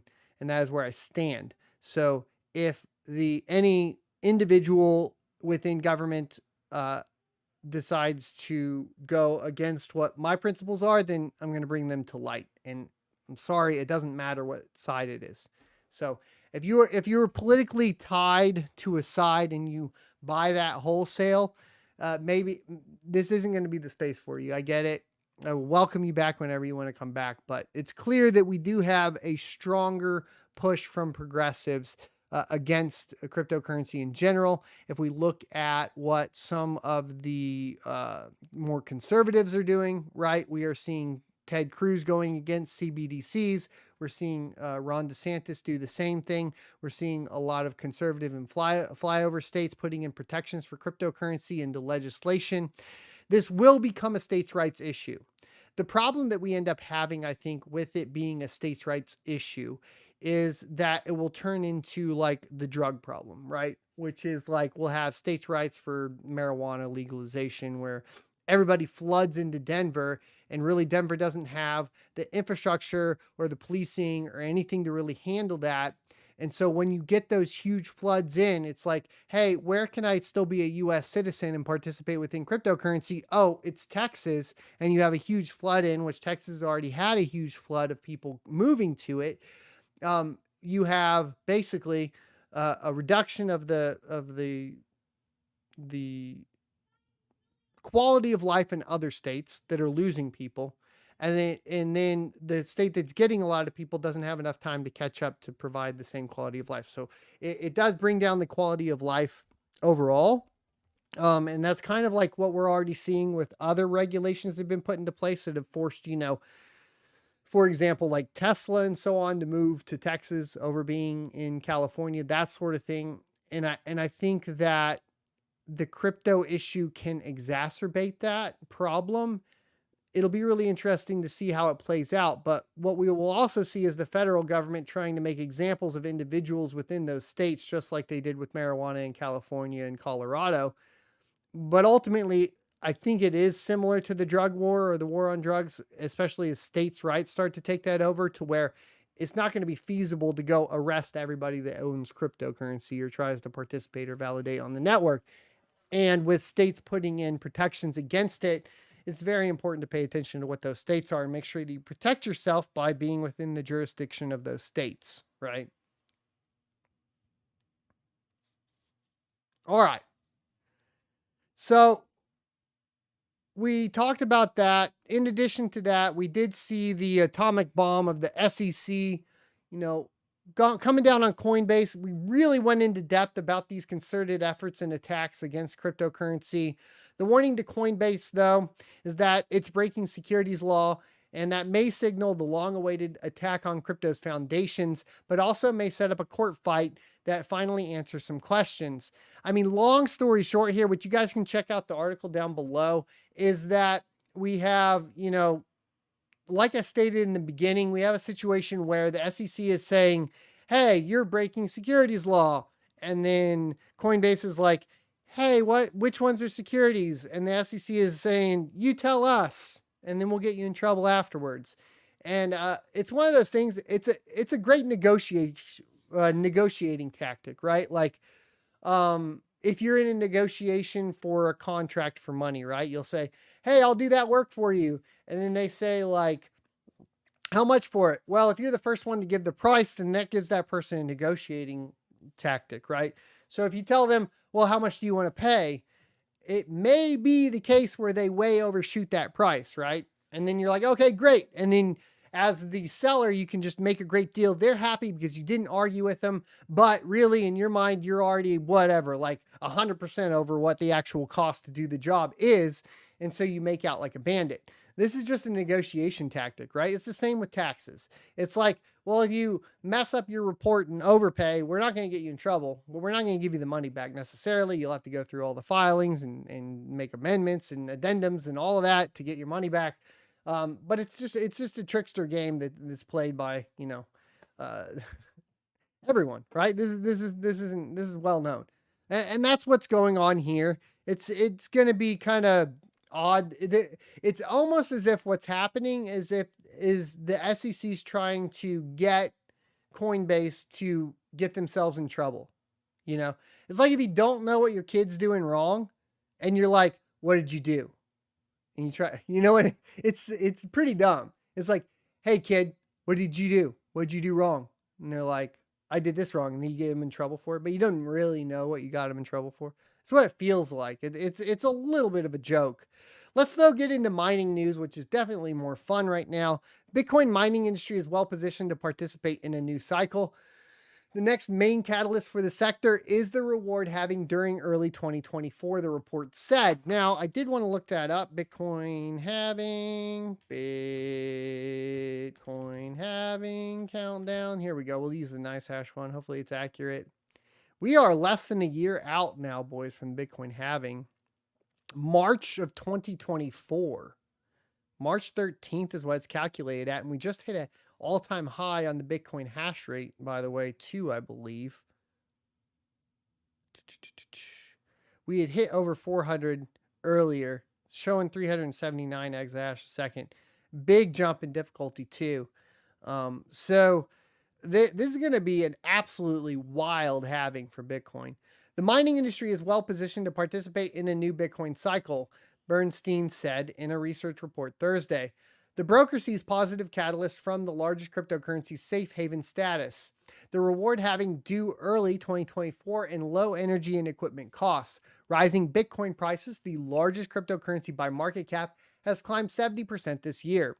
And easing energy and equipment costs bode well for cash generation in the leverage position of miners, the report said. This should help improve gross margins in 2023. If the Bitcoin price continues to rally, Bernstein expects miners' production in March and April to exceed their Bitcoin liquidations, leading to a net increase in holdings of the cryptocurrency. This could help the company's debt repayment positions because Bitcoin held as treasury assets can be liquidated at better prices to meet debt obligations. In the medium to long term, the next main catalyst for miners is the halving, the note said. Roughly every 4 years, the total number of Bitcoin that miners can potentially earn is cut by 50%. Halvings make Bitcoin more scarce by reducing supply, thus leading to prices rising. And this results in more miners joining the network, which increases the hash rate and the network security. If the 2024 halving follows the same pattern as earlier ones, the Bitcoin mining industry would see lower competitive intensity due to the sector's wipeout in the bear market of 2022. And higher Bitcoin prices, which would deliver improved profitability before additional mining capacity comes online, the report added. Now, I'll tell you this, there is no shortage of people investing in Bitcoin mining right now. And it's to the point to where if you do have the expertise to go help people out, start making cold calls, start calling people if you don't have the funds yourself, and start trying to like go to meetups and so on, because this is really the time where you're going to be able to have a better chance at participating within Bitcoin mining, which I think is going to be the biggest one that you can get into. And I say that because there's less people interested because the price is lower. And so that gives you a strategical advantage over everybody else right now. And I think that's really important. Now, on sonofatech.com, I am selling the Ecourse. There is an upsell to that Ecourse. It actually has full charts and analytics from not just the price of Bitcoin, but the price of hardware and the timing of that over the past 2 cycles. So if you're interested, definitely check that out. I thought it was pretty good information over there. But suffice to say, the halving's coming. I think it's going to be wild because we've seen Bitcoin react completely different than was initially anticipated. There's good news too. The Gold Shell Lite series, if you guys have one of these, and I'll be doing it on mine once I get back to the farm, they have dual mode hash rates. So they've added a second mode, a low power mode for a lot of these miners here. So the KD Lite, the CK Lite, the LB Lite, the LT Lite, the SH Lite, and so on. And so you're getting, more efficiency, lower power consumption on these machines. And the firmware is available on the Gold Shell website. I highly recommend checking that out so that you can make sure that you are, calculating everything out to the best of your ability. I mean, if we went to something like MinerStat real quick and just did a couple quick comparisons here, which I wanted to do with you guys anyways, let's do it, right? So let's do Kadena, right? Let's do, was it Blake 2S Kadena? Calculate that out. Let's just kick over to the, I don't think the light's on here, but no, it's not, but we can do it over here. So we'll just pop into one of these, right? Go here. We had 16.2 terahash a second. Mega hash to gigahash, whatever. I know that. Just get this calculator up so we make sure we just copy and paste it over, make it easier on us.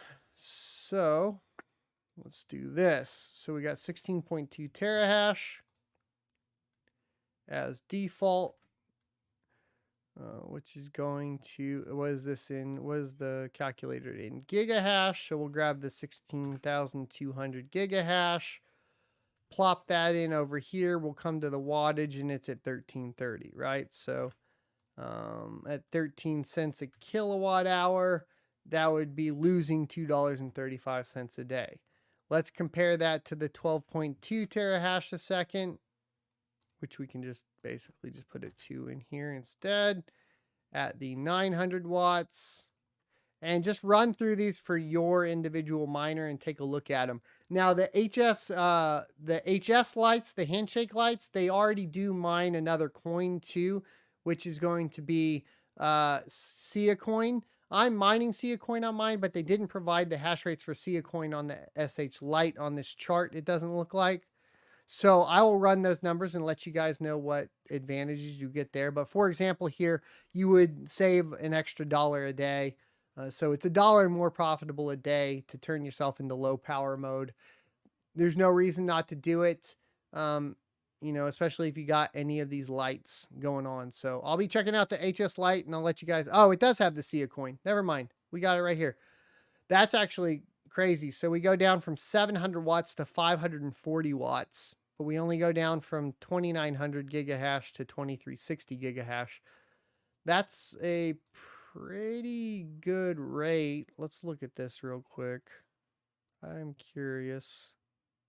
I'm getting all excited. I'll pull this up. So let's do, so if we did the 2900 gigahash at 700 watts, right? That's 279 a day. But if we did the 2360 at 540, this is why I bought the HS Lite, by the way. It's the same, right? So 237, 279. You make more in the high powered mode, I guess. Is that right? Yeah, so the high powered mode in this particular case for SIA coin's better just because the power consumption's so low as it is. But there you go. Okie doke. Now we have a ton of minor releases as well to go over, so let's get into it. I think we had another one. I wanted to talk about something on Discord. It was the okay. So you guys need to be aware that FloraChain is changing their monetary policy. This is very bad. Suffice to say, let me screenshot this so I can share it with you guys. Sorry I didn't screenshot it before. It's very important that we cover this though. But just, you know, devs effing miners on ETH hash coins yet again. Surprise, surprise. In favor of increasing their own bags. As it always is, right? Like, here's the statement in their update. Bloom fork, Flora mainnet, hard fork announcement. We are planning to do some major changes in the Flora mainnet with upcoming hard fork. Hard fork date and block number will be announced later. Proposed changes, block reward 5 will be split. 3 coins will go to the miners and 2 will go to the Flora pool. I mean, look, I haven't cussed all show. We're pretty late into the show. We're going on almost 2 hours. Fuck you. That's it. I'm pulling my miner off. They can find somebody else to mine their shit coin. It is what it is. You're not going to pull miner rewards to go to a dev fund. It's not acceptable. You already did a pre-sale for the token that's built onto the chain. You can do that. This is unacceptable. Game over. All right, let's talk about SRB Miner version 2.2.3. Improved mining performance on algorithm Dynex for AMD and NVIDIA. We covered that in individual videos this week, so make sure you go check that out. It's working fantastic for NVIDIA GPUs on Dynex. It boosted the network hash rate like mad. So unfortunately, everybody did catch on to this already, it appears, and the the profitability came back down. So, dodge, weave, dip, dive, all that sort of stuff as a GPU miner. You guys know how we play it. We're playing it kind of fast and loose, changing algorithms as needed, liquidating as needed, moving on, moving forward, staying strong, and doing what we can. I moved my NVIDIA GPUs back to kaspa personally. So if you want to see that, that's over on my locals. I talk about that a bit. BZ Miner. Oh, 2 hours ago now. BZ Miner. This is new to me. This is a couple releases in. Okay. So 3 days ago, they had a release. Now they have version 14.1.0. It says they have slight improvement to kaspa hash rate and efficiency, which is interesting because I had just switched off of BZ Miner to LOL Miner because I was getting better efficiency. Looks like now I need to check the efficiency back on BZ Miner. Maybe we'll do that on the stream later over on Twitch while we wait on Diablo times, and we'll see what goes on. They fixed duplicates in algos for Nexa, Ironfish, and ZIL. They updated their UI to include uptime and put in a bottom border in TSLS display by default. They fixed autofan crashing on NVIDIA drivers, and they fixed the ALF stale job rejects. Fixed Discord logging. Now, yesterday we had a new release from XMRig, which is the first release since February 1st. Pretty crazy here. I haven't seen them release anything in quite some time. Version 6.19.1. They resolved deprecated methods warning of OpenSSL 3.0. They fixed a build with 32-bit C language 15. They fixed random XWRMSR equals -1. Worked only on Intel, and they fixed a bug with GCC 13. Nothing big here, just some fixes, but at least XMRig's being maintained. And it's kind of like that de facto, right? I mean, it's kind of got all the support that you need for a lot of like the CPU mining still to this day. And we'll just see where that goes from there. Then we had a new release from Gminer 3.3.0. Gminer 3.29 was moved to critical bug and parsing of job difficulty for Octopus algorithm. It says, please don't use it. They added the Conflux support for NVIDIA GPUs. They also added Conflux plus kaspa dual mining, which I need to definitely check out. And they added Conflux plus kaspa plus ZIL triple mining support for NVIDIA GPUs. Supports nice hash mining for Conflux.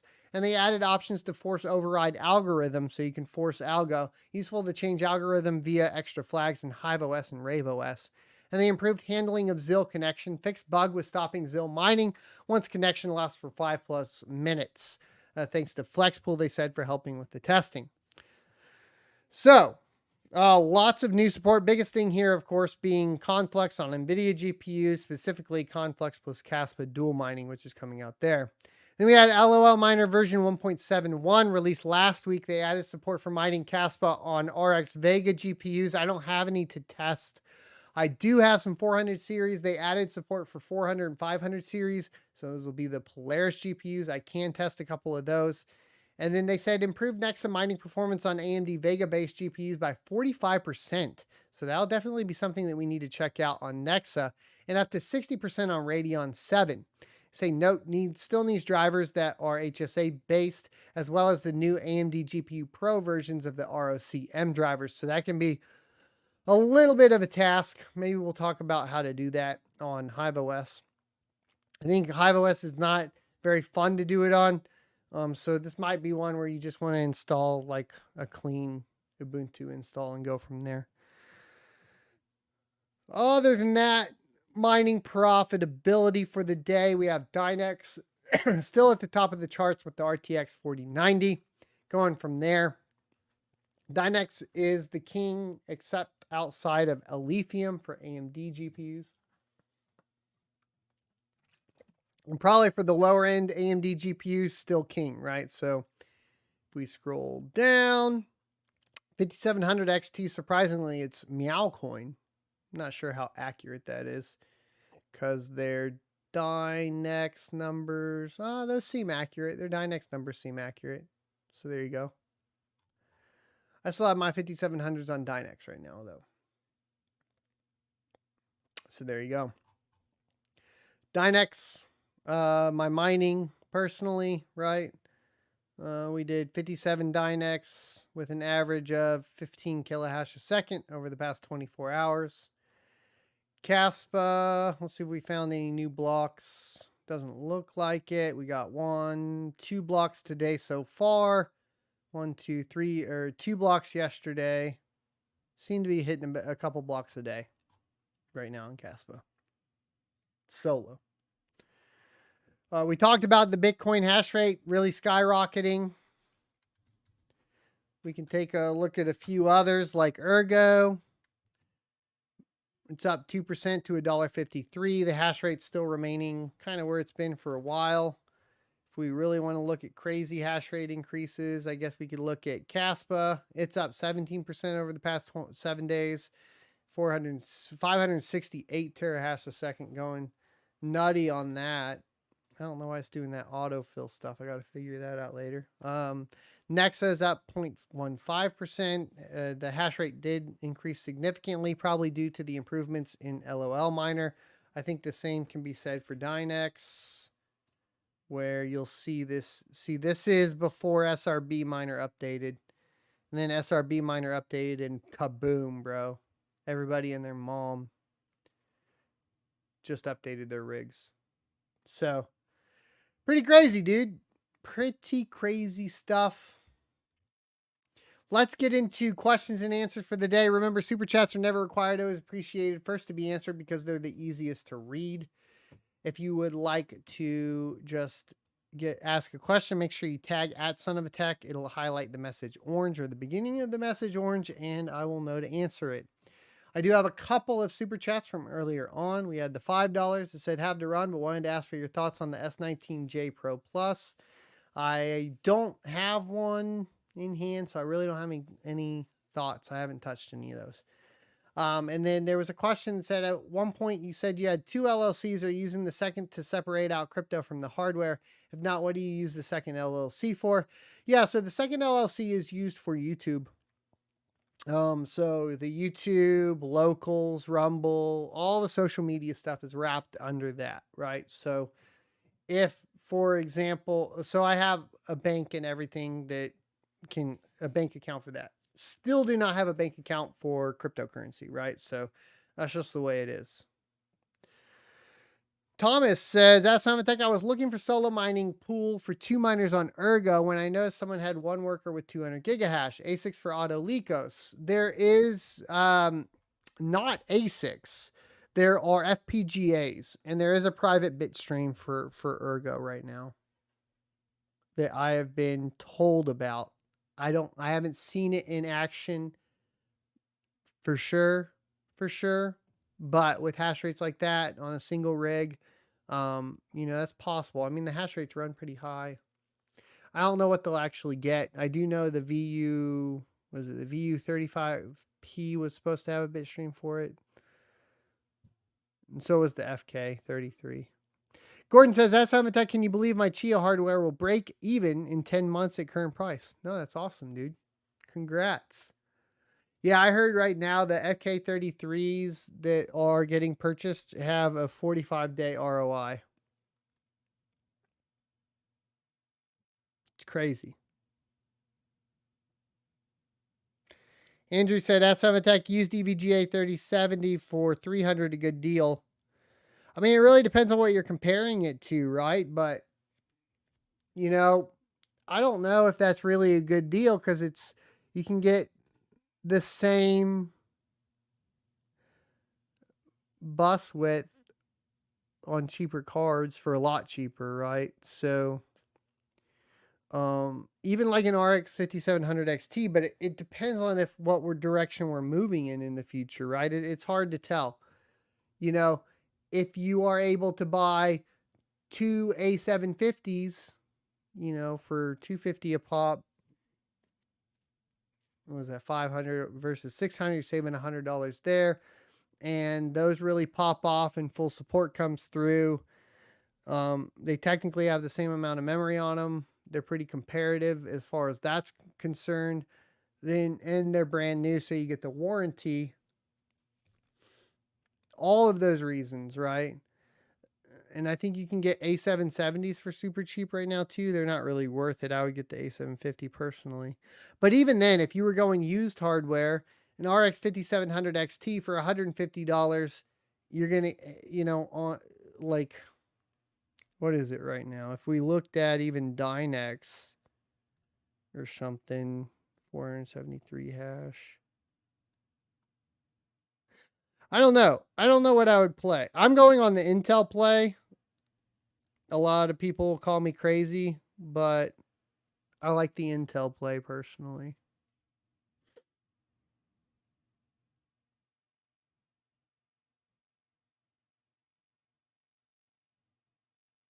Yeah.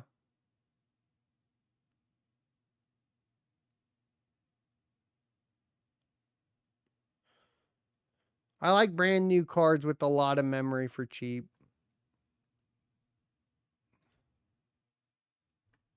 you know.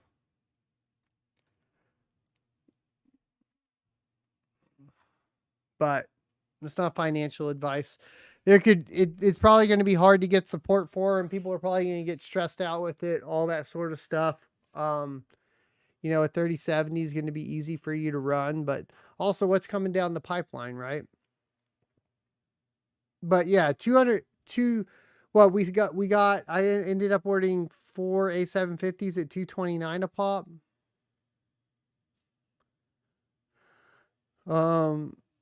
Their efficiency is really good. As soon as there's more, as soon as there's like Hive OS support, they got to update their kernel to 6.2, I think is what it'll have to do. But, or any mining management support with a little bit of overclocking availability. And the miners are starting to work on it, right? We're starting to get support for them. And there'll be a ton more support when we run into the bull market, right?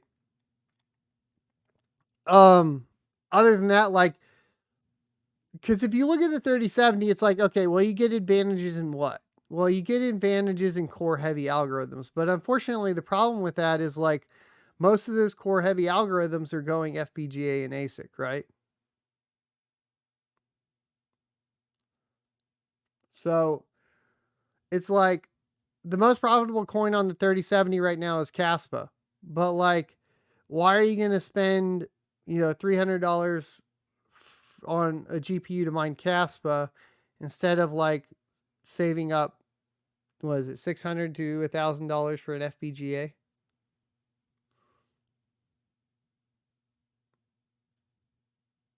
Right.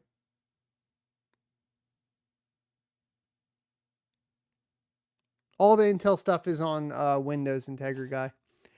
Kevin says, Asamtech pulled the trigger on an M50 Watts miner, 118 terahash, trying to build up to 1 petahash. How's the S19 Hydro working? They'll get those installed soon. They're not mine, so I'll have to go see. We're going to go do a full review of that setup, though, when it's all set up. Thomas said, how can a coin say that is ASIC resistant? Is that even possible? Yeah, ASIC resistance is definitely possible, but you end up forking a lot, right? And I'm not necessarily sure that that's the way to go anyways, right? The more I read software, the more I understand what the end goal is. I think more competition in the ASIC market makes more sense than ASIC resistance.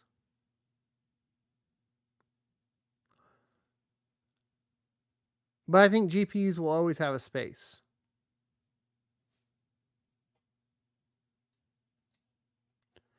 I don't know where you can buy FPGAs from. I actually texted a guy to buy more from them, and then he said we're not selling them anymore because they ROI in 45 days. Everybody that has FPGAs are mining on them now. So there you go. And I had a guy. It was basically my FPGA guy was like a drug dealer. Meaning, good luck finding him.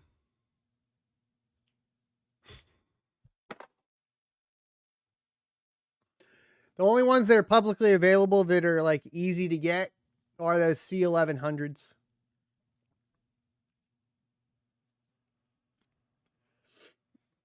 And I guess the Ospreys.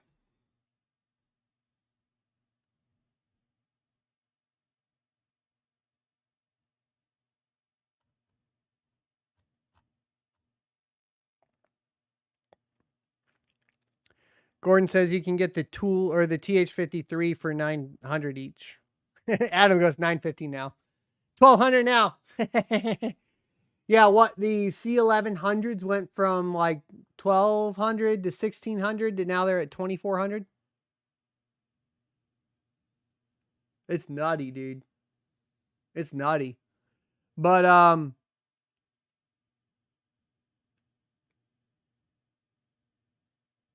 yeah, I mean, the thing is like the FPGA market's already going back up. The ASIC market's going back up.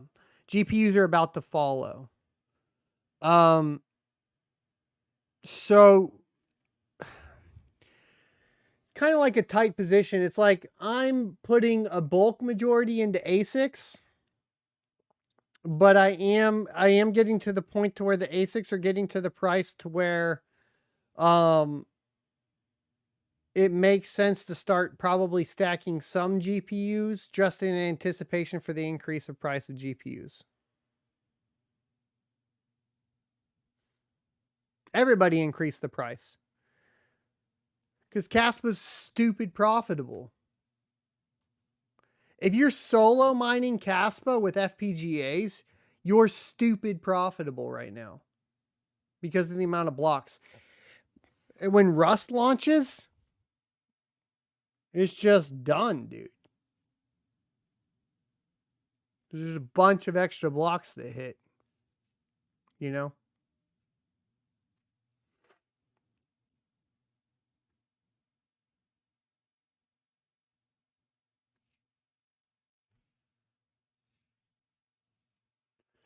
I mean, with ASICs, it's the same as anything else, right? With Bitcoin and ASICs, all of it, right? It's like last bull run, I sold all my RX 580s at the top, right? Sold 2 of my L3s at the top. I have 1 L3 just to keep in house for testing, or L3 plus. But you sell the old hardware. It's not rocket science. If the item is low availability and last generation, you sell it. It doesn't matter what it is, right? It doesn't matter if it's ASIC. The principle applies across all of it. If it's low availability and the price is high and it's last generation, sell it. Don't be an idiot, right? I've been an idiot before, so I'm telling you guys right now, don't be an idiot. If you, like, in this next run, right, you got T17s or something, right? You got Gold Shell X5s. When everybody starts trying to ham in and those prices skyrocket, sell your last generation hardware. Move it into a cash position and wait to buy more hardware. That's it.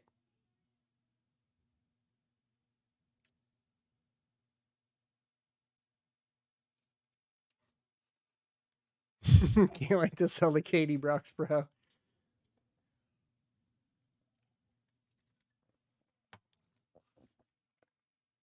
Integra guy, you're right. I'm selling all my 5700s too. They're out. They're done now.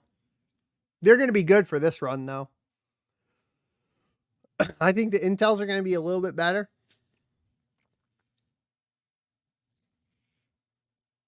What's interesting about the Intel GPUs is their gaming performance keeps getting better, and people have adopted them enough. I think that they'll be okay through the next bear market too. It'll be interesting to see how those play out, or they just die and they'll just be super cheap for us right now. It's nice that they're super cheap. But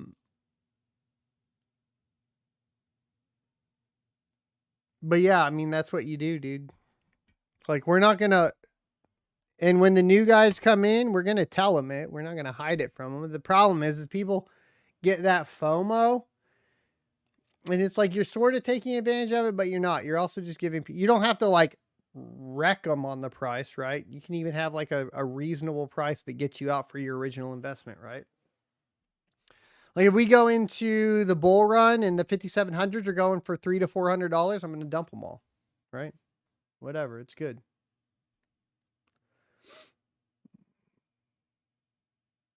A750 won't work on your motherboard. Doesn't have a resized bar.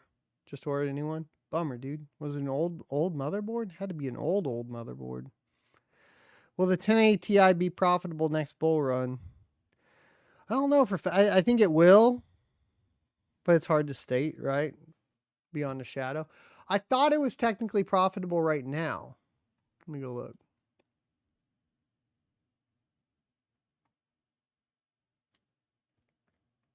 I know the 1660s are. But I mean, the 1080 probably should have been phased out, right? Well, I guess it's not. 1080 Ti is pretty close to being profitable, though. I mean, 13 cents a kilowatt hour, it's not, but you start bringing that down like 10. And it's profitable. So, I mean, it all comes down to power cost, right? We're in a we're in a watts war. That's it.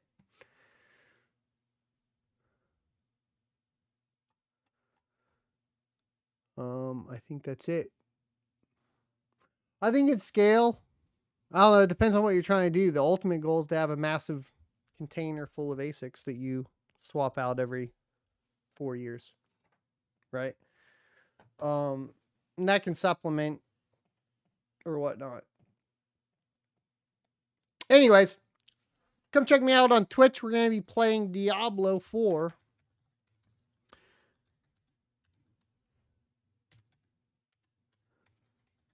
And chilling over there so you can ask more questions if you like. Make sure you're following. Thanks everybody for watching today. I hope you enjoyed the show. We have videos coming out tomorrow at 10 a.m. and Sunday at 10 a.m. Every day at 10 a.m. Clips Monday through Thursday, 6 p.m. And then, of course, the live show on Friday, either 6 p.m. or 9 p.m. depending on my current circumstances. Thanks everybody for watching. I'll see you next Tuesday.